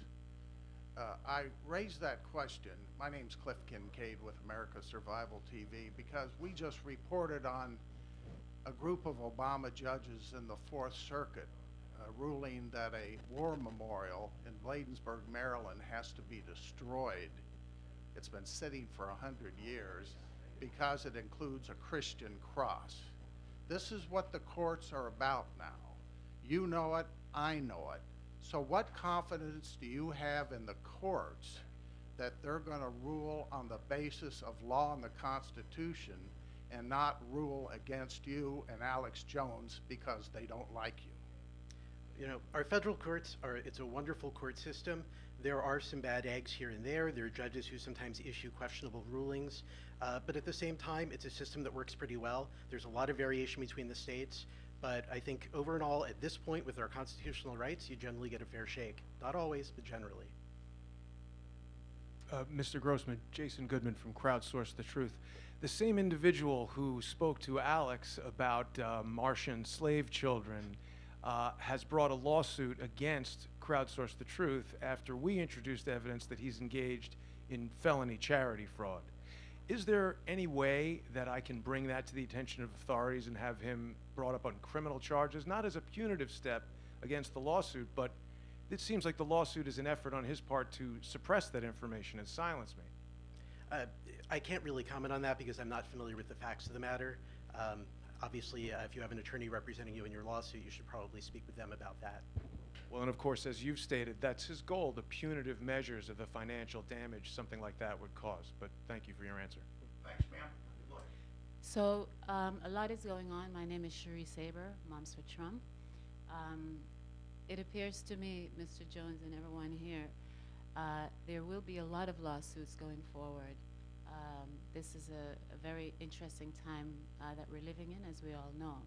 The question, with all the lawsuits that are going on and that will be going on, my question is countersuits. Is there such a thing? Simply, countersuits. Can people countersuit? Well, this is exactly what we're talking about with this case and the anti-SLAPP motion that we filed today. When somebody files one of these frivolous, abusive lawsuits merely to punish their political enemies, the way to respond to that in the states that allow it is to file an anti-SLAPP motion to get that case dismissed and to sanction the other side for abusing the court system to punish their political enemies. That's the way I think over a period of time that you change the incentives for this kind of litigation so that people realize that if they bring these kinds of suits, they're going to face consequences for doing it. And let me just jump in because that's the one point I should have made when I got up here today is we have basically filed suit back against them with this filing to have it thrown out, then citing the SLAPP statute, the lawyer's here, but he can explain it if I get it wrong, that is a lawsuit. We are going for the damages of the cost, our time, and energy via this fraudulent suit. So I should have just opened this up by saying we're citing the anti-SLAPP statute. This is clearly a textbook case. We're going to fight this. And then when it's defeated, which we believe it will be because it's so classically fraudulent, they will have to pay attorney's fees and some type of damages. So we are countersuing. Is that accurate, Counselor? That is right. We have filed an anti-SLAPP motion under the Texas anti-SLAPP statute as well as the Virginia anti-SLAPP statute. They both provide this kind of relief, and obviously we're very confident in our legal arguments. I think there's the last question in the back. Oh, great. This gentleman does. I'm sorry. Oh, I'm so sorry. You go ahead and then. Okay. I'm Carrie Donovan from Populous Lawyer, And I was being sued by the same group that was suing Roger, just as a citizen. And we do citizen journalism at Populous Wire. And so my question is, I'm trying to bring people in and give them a platform to speak and post their stuff. And now I'm really kind of scared. I'm thinking, what can I do to help protect just the average American But see, citizen? that's the whole point. Now we're learning about all these little folks that are being sued. There's a huge underground campaign. You're an expert on this, following this. How big is this iceberg under the water of Soros and leftist bullying?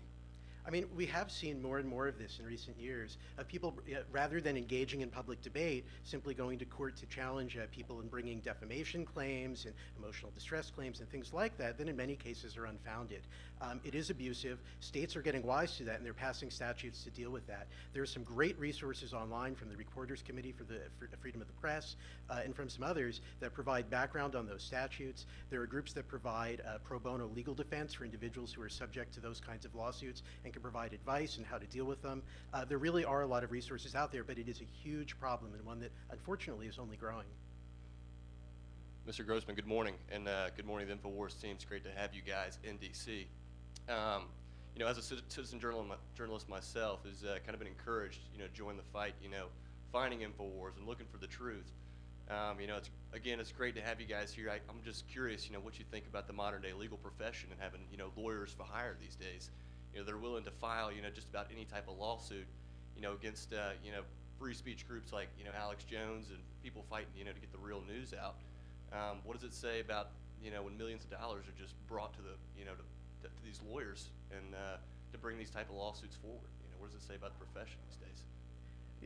I mean, everybody has a right to legal representation, both when they're, subject to criminal charges, but also just as a general matter to represent them in whatever disputes they may have, to petition the government and so on. But at the same time, every time a lawyer signs a pleading before a court, that lawyer is certifying that there's a colorable basis for that claim and that it's based upon law and that it's based upon facts.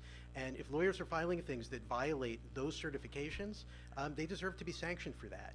There are rules that deal with this. There are, as I've mentioned, the anti-SLAPP SLAPP statutes that deal with these kinds of speech-suppressing lawsuits. That is the framework that we work in to address that problem. So, thank you. Oh, sorry. Are you guys going to be filing any complaints against the bar for this frivolous filing? It's not something that we're talking about now. Great. Thank you. Thank you so much.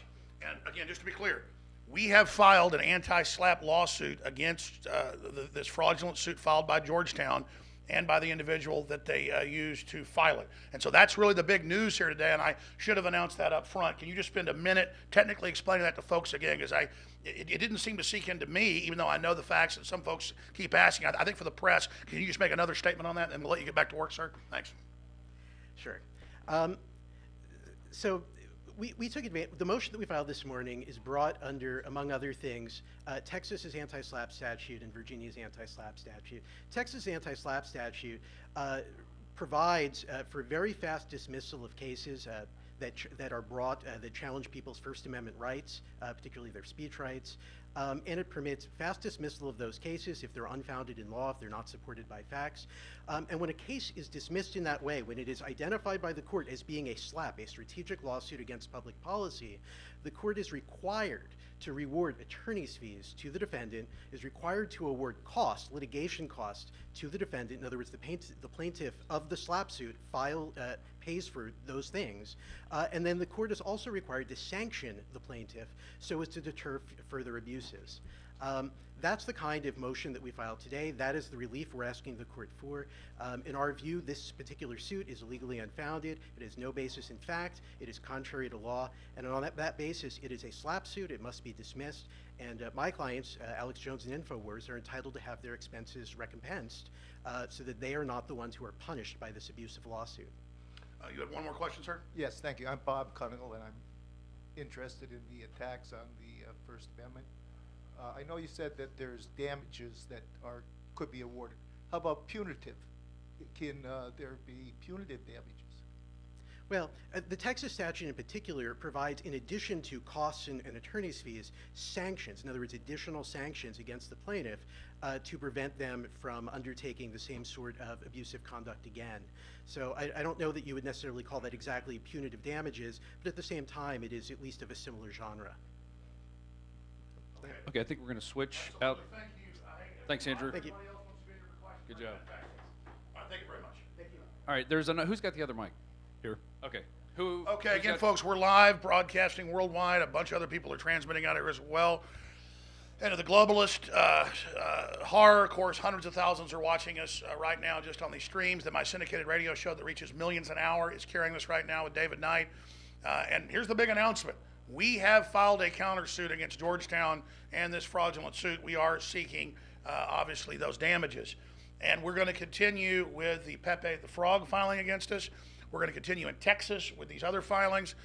These are classic slap suits meant to shut us up. And that's why they're passing these laws all over the country, is to counter that. And so that's what's happening. And because we have to get to the point where these plaintiffs that Soros and others approach, Democratic Party approaches, understand they personally are going to get sued. And there's going to be major issues. And so we're also developing other state laws. Congress is looking at this as a form of racketeering in some cases. The president already has started to make moves against Bezos, who's quarterbacking a lot of this. He's lost $35 billion, so about $6 billion himself. Similar 30+ billion has been lost by Facebook. And that's just talking about breaking them up. So that's why they hate Trump. He's real. Is he perfect? No, but it's incredible what's happening, folks. Trump is fighting back against this. Any other questions?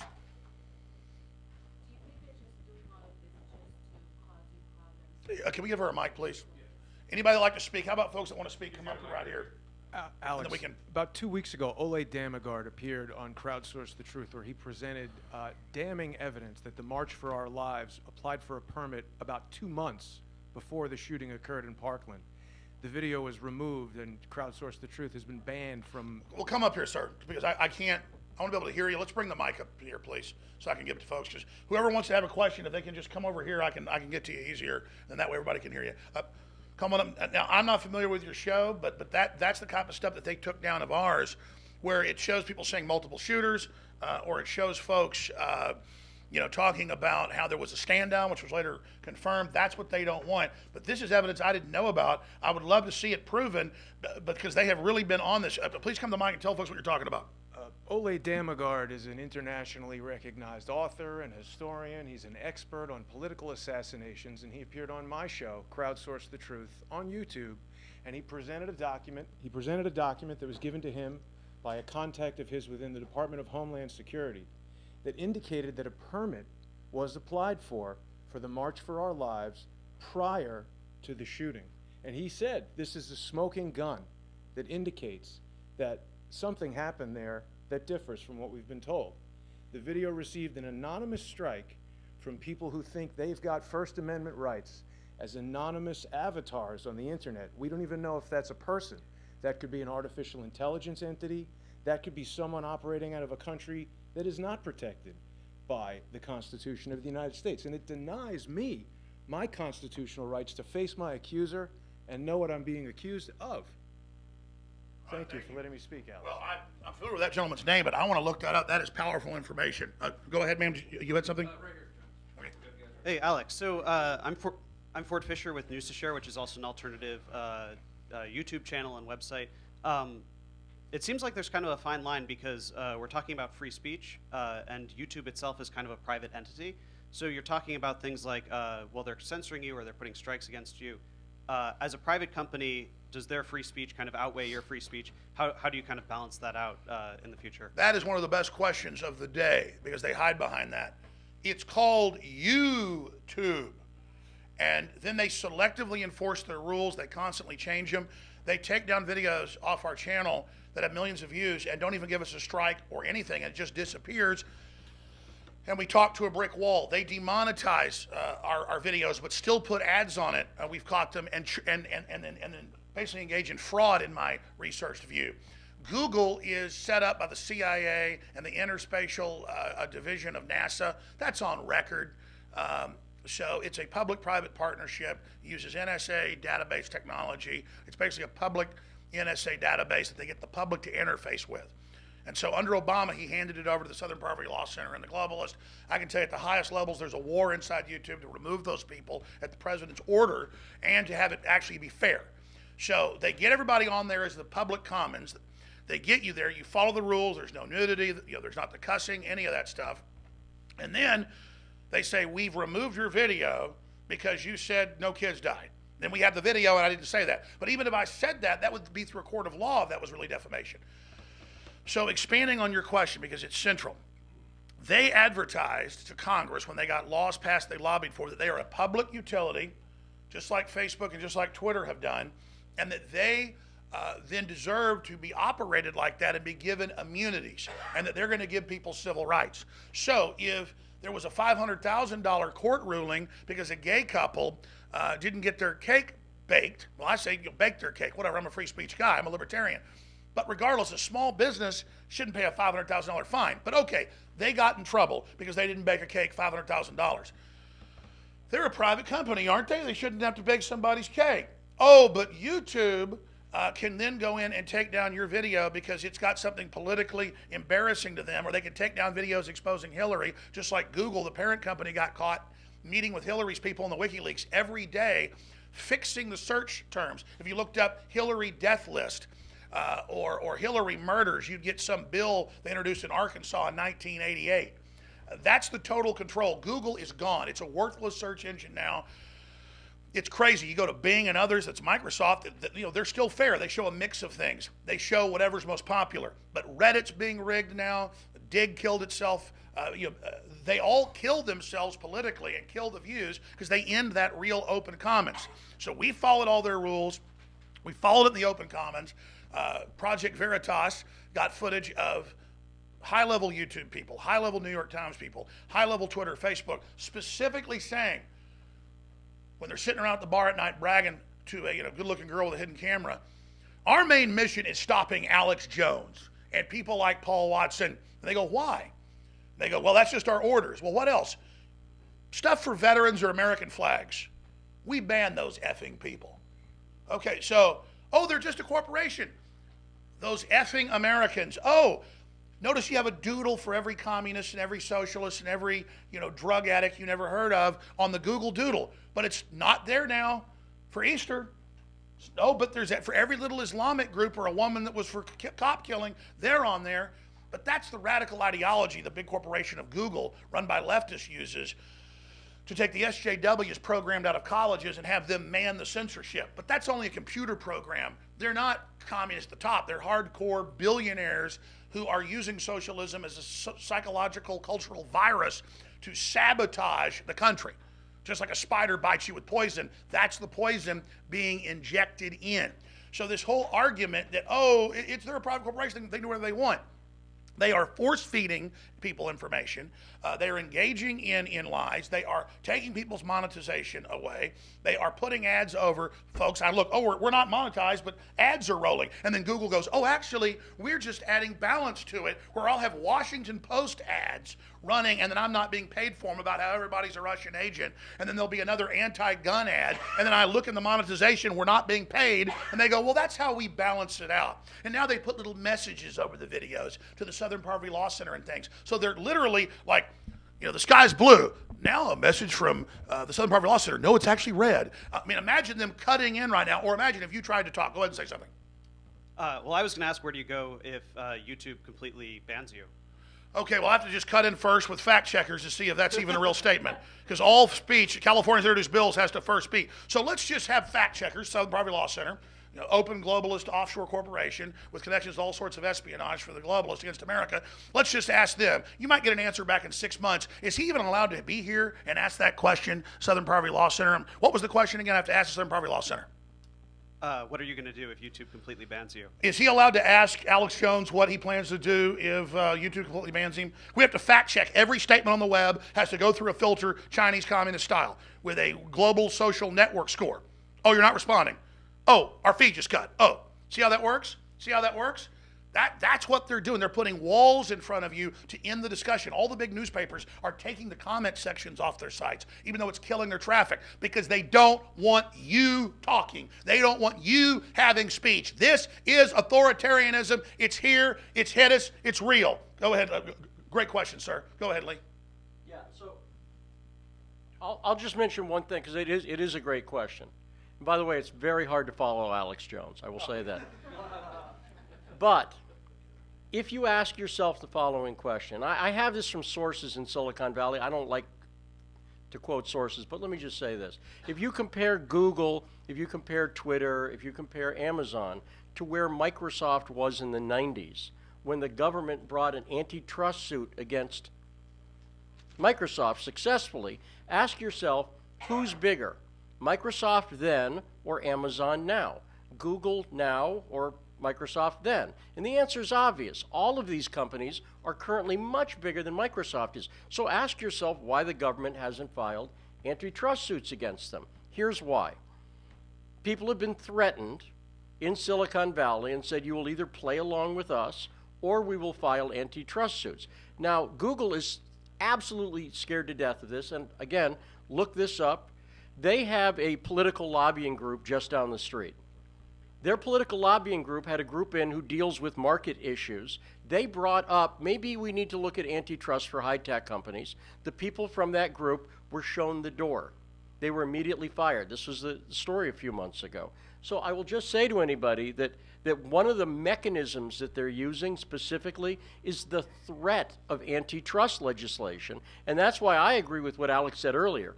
I just want to have an open discussion about antitrust. That's what I want to do. So it's a great question, but I want to point out one of the provable mechanisms. Ask yourself, after what they did to Microsoft, why haven't they done it to Google? Thanks, Alex, for letting me in. Absolutely.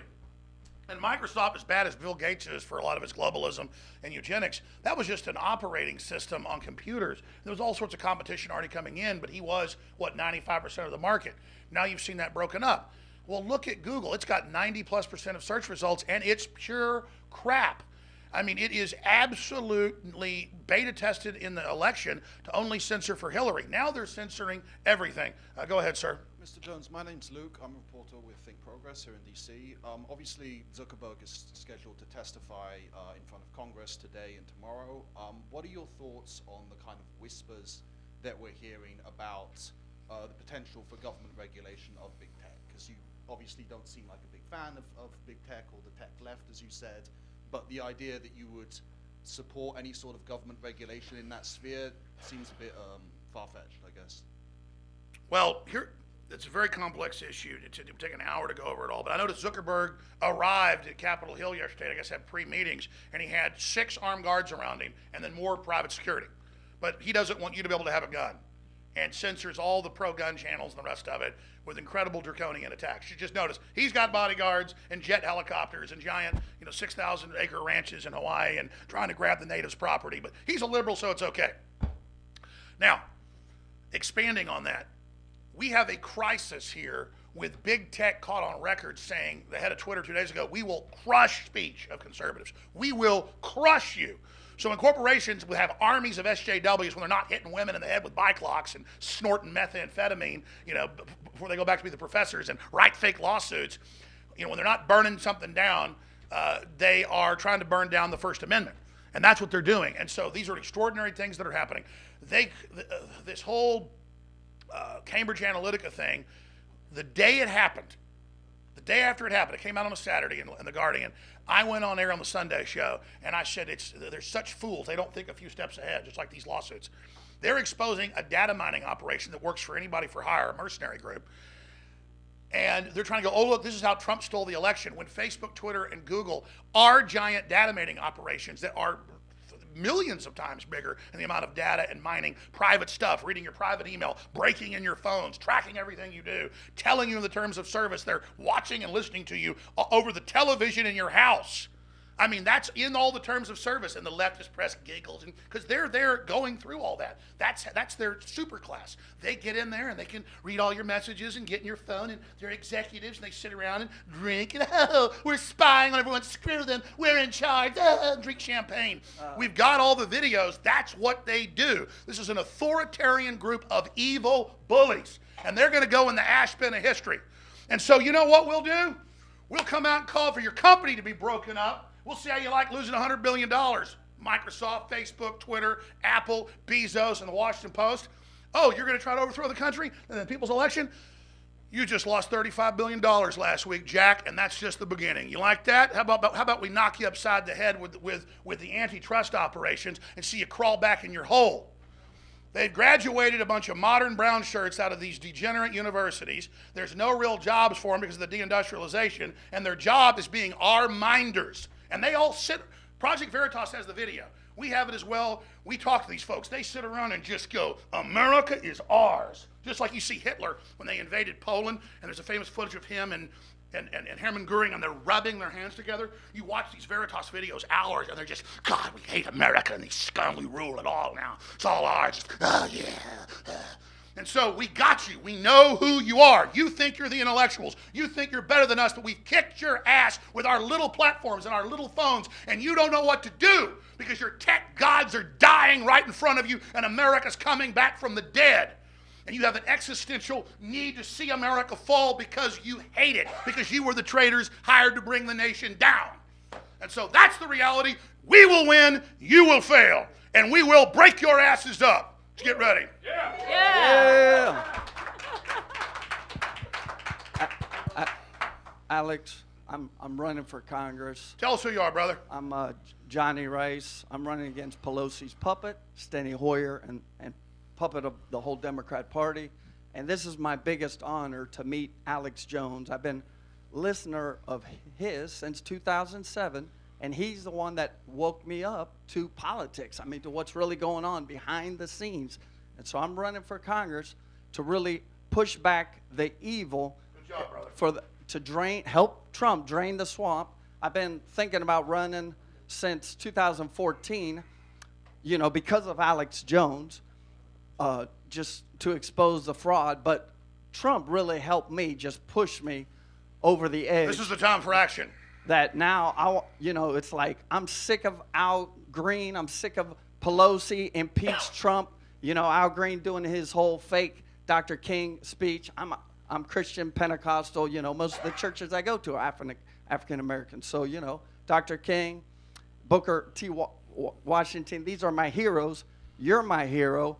And Thank so you, I'm praying, let it be known in front of everybody. I'm praying for Alex Jones, for all this fraud to be destroyed, and that it switches, that you're lifted up higher, that your audience goes up.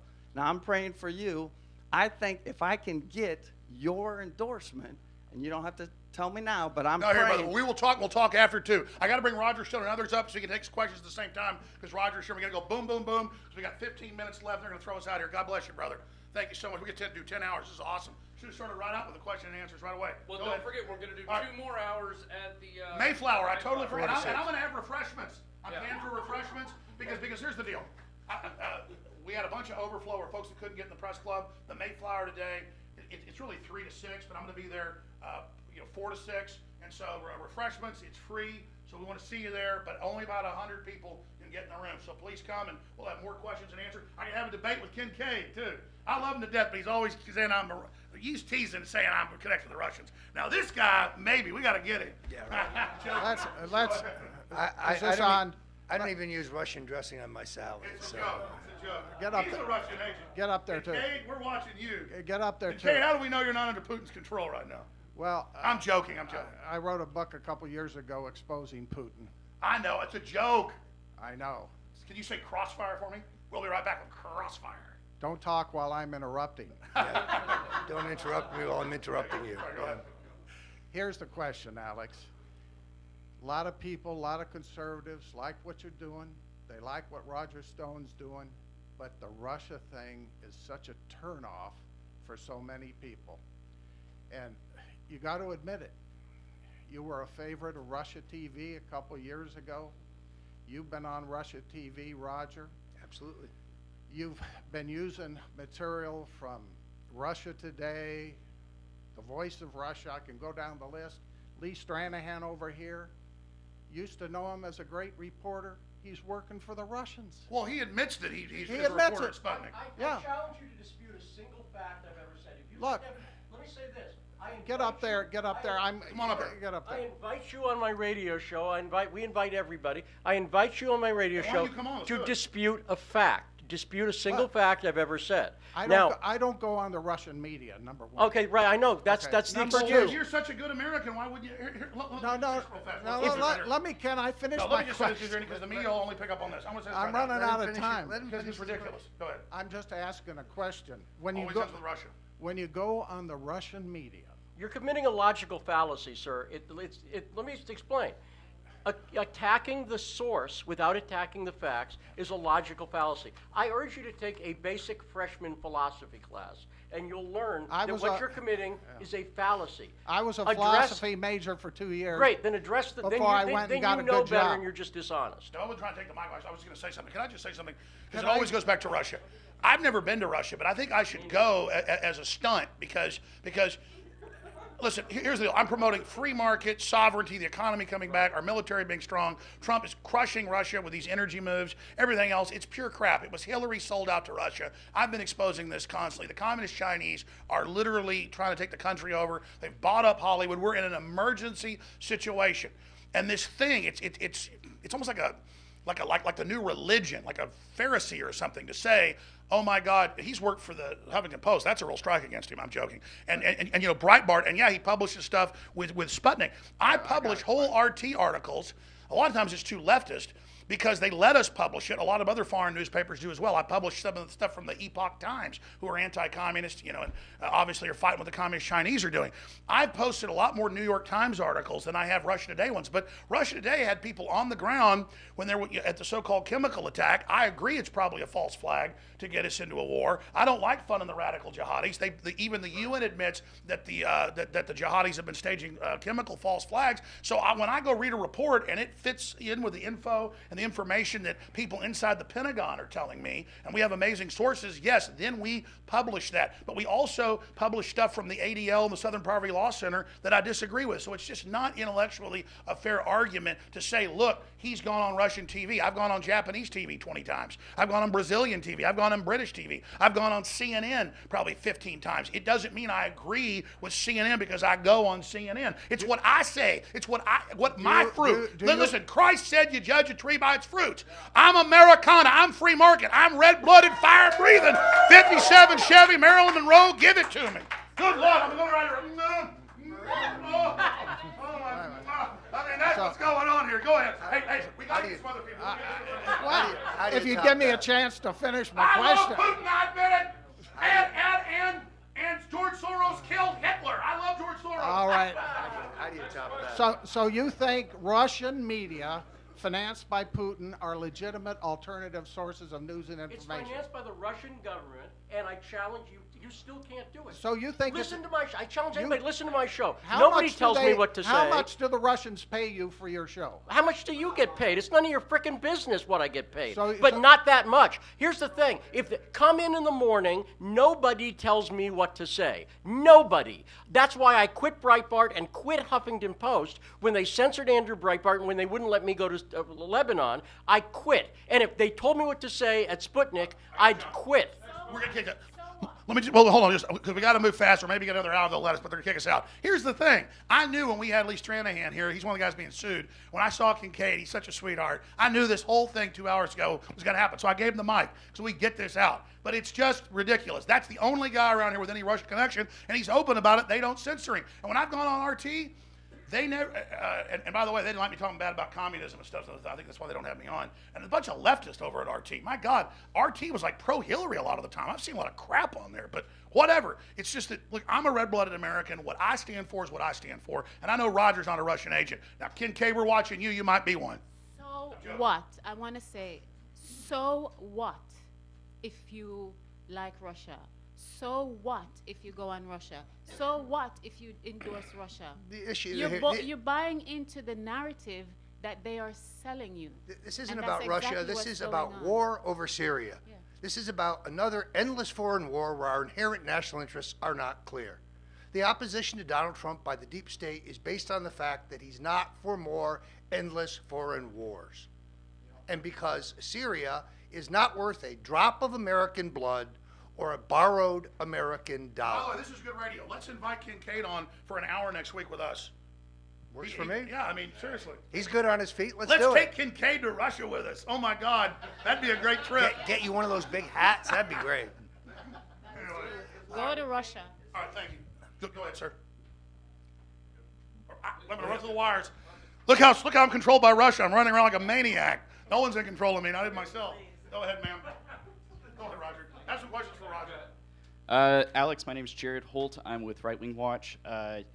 You have also been facing another lawsuit, namely over InfoWars incorrectly identifying the Parkland shooter as a young man in Massachusetts. Primarily, the suit hinges on the idea that InfoWars focused on the young man's photo with a Communist Party t-shirt that's like at Urban Outfitters all the time. Do you think this is also like fitting into this agenda to take you down by who you call the globalists, or can you comment on that case Well, at all? sure. I mean, we never published that guy's name. It was down in 3 hours. Thousands of other sites did it. It was screenshots of the Facebook.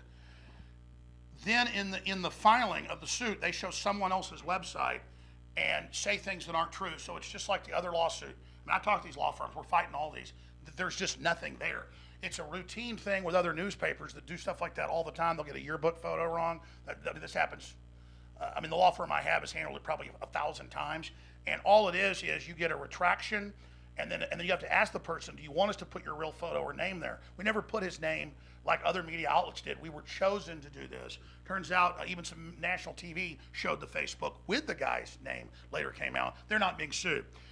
So it is 100% being done to try to create this illusion that we're fake news, to go over us with a fine-tooth comb, and to brand us as fake news ahead of basically the deplatforming of all media, but George Soros media, as he was caught in the WikiLeaks, admitting, he said, only our news will be pushed out if we can get Obama to give the UN control of the web. He only gave it partial control, but that's where we are right now. And so I appreciate your question. Go ahead, sir. Hi, I have a question for actually both you and Roger Stone. I'm a student reporter at George Washington University, your alma mater. I wanted to get your guys' take or opinion on what to do about this fight about free speech. I see it every day on campus. There's definitely a war on the right, on anybody with a different opinion. So what can we do to combat this with the I think you students on the submit to the bullies. I think it's good. They hit people in the head with bike locks. The professors love it. Beat up women, allow no speech. They're pulling down everything, saying they hate America. I say remove the American flag, turn us into Venezuela, totally collapse, and people can eat out of trash cans everywhere and finally die 1,000 a week like they do with Venezuela. But they passed a law, you can't say they're dying of starvation, so it's not happening. You know, in 1984, they can even suspend gravity. So I want to live in North Korea. I want to submit to meth head professors. Would you like to say something? What should Trump do? I mean, he should bust up. Listen, here you go. How do you top that? Jeez. And for my next number, no. Look, I want to say, I'm going to piggyback off your question. Some of you may know that last year I was censored by Twitter. I've been banned for life from Twitter. Twitter's rules of conduct are relatively vague, meaning Keith Olbermann can threaten the violent assassination of Donald Trump, yet he is still certified and a presence on Twitter. But I hurt Jake Tapper's feelings, and that poor little snowflake complains to Twitter, and therefore I'm banned for life. Now, you cannot be both the public square and a private company. Which is it? If you're the public square, then you have to guarantee equal access. What is their real vulnerability? We will ultimately file a lawsuit that demonstrates their manipulation and their uneven, I guess I should say, enforcement of their own extraordinarily vague rules. Jack Dorkey can shove it. Thank you. Let me hand this off. I'll hand that off to you. Yes, is Alex coming back in? He might, but yeah, you have a question for Roger? No, a question for Alex, if we can open the door and perhaps invite him back He's in. asked me every question that could ever be asked. I've already asked you this All right, question, Alex, Roger. got one more question for you. Go ahead. Get up. Alex, hi. Carl Gollivan, domain reference and idealiveson.net. I have a question, an idea for you, really. There's another part of the First Amendment that empowers all Americans to peaceably assemble and petition for redress of grievances. And beyond free speech, what if Americans who are yearning for transparency and maybe even doing what John Kennedy said June 10th of '63, pursuing a strategy of peace around the world, what if you put out the idea for millions of Americans to peaceably assemble here in Washington June 10th, the anniversary of that speech by JFK, calling for transparency, calling for peaceful reconciliation among the nations? I think that's a great idea, and I think Trump was trying to have a peace movement, but his one big failing is, to a certain extent, he's getting manipulated by the military-industrial complex, a la what we just saw with this whole chemical attack. The Russians are pulling out, the U.S. is pulling out. Assad has defeated the Hillary-Obama globalist Islamic invasion that was meant to knock Europe's doors down, and then there's a chemical attack so that now the U.S. can look at having strikes, they're saying even in the next day or so. I just hope that doesn't happen, but that's a great idea. Go ahead, sir. Hi, Andrew Craig from the Justice Integrity Project. Two quick questions. One, have you had a chance to meet with President Trump, or any plans for that, or anyone in his administration? The second question, quickly, is there are a lot of supposedly neutral intermediaries being created to fact-check people. As a commentator myself, I found problems with a lot of them. I wonder if you'd mention your thoughts, to the extent time permits, of some of these supposedly fact-checkers, Snopes, Pointer absolutely. Institute, Snopes is a complete... Anti-Defamation League, etc. Sure, So two questions, sir. Snopes is a famous joke where they just say, this is the ultimate truth. It's like beyond God. Like God goes to Snopes to see what the lady's cat says. And it's the same thing with PolitiFact and all that stuff. They'll sit there and say things that are just patently not true and just lie continually. They've been turned into huge jokes. That said, I haven't talked to Trump in a long time. Last time I talked to Trump, I said, sir, you don't need to call me anymore to keep me on your side. Just keep the agenda going. I really appreciate it, and just please keep trying to check out our information. But I have gotten messages back from Trump through other people, so we're trying, as best we can, just to support Trump on the good policies where we don't support Trump to try to keep his feet to the fire. But no, we do have sources in the White House. We do have sources in the CIA, sources in the Pentagon, sources all over the place. So many we can't even keep track of it. We broke the Islamic connection to the day after to Vegas, all of them. And then the hostage rescue team gave us the info. People that were in the room, we got directly exactly what happened. It's now come out. So we just have amazing sources. With the president, he's just busy up there trying to be a cheerleader for the country and turn the economy back on. So I just leave him to his work. They did try to ban him seeing InfoWars, so he does read it more now, I'm told. Before he only saw it sometimes or saw clips that people brought him, but now since they tried to keep him away from it, I'm told he reads the New York Times the most, looks at Drudge a lot, and people are, he still cares about what CNN says. But he does look at InfoWars, I'm told, pretty much on a daily basis. But he looks at Drudge on like an hourly basis. But he does look at the stupid New York Times. I just think the New York Times is a joke, and then the president gives it too much credibility. Thanks. All right, we're getting kicked out of here.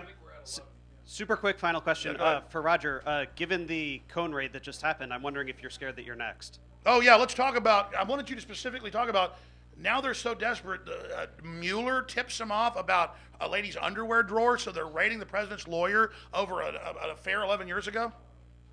Well, to address your question, I have nothing to hide. I know nothing about Russian collusion or any other inappropriate action pertaining to the 2016 election.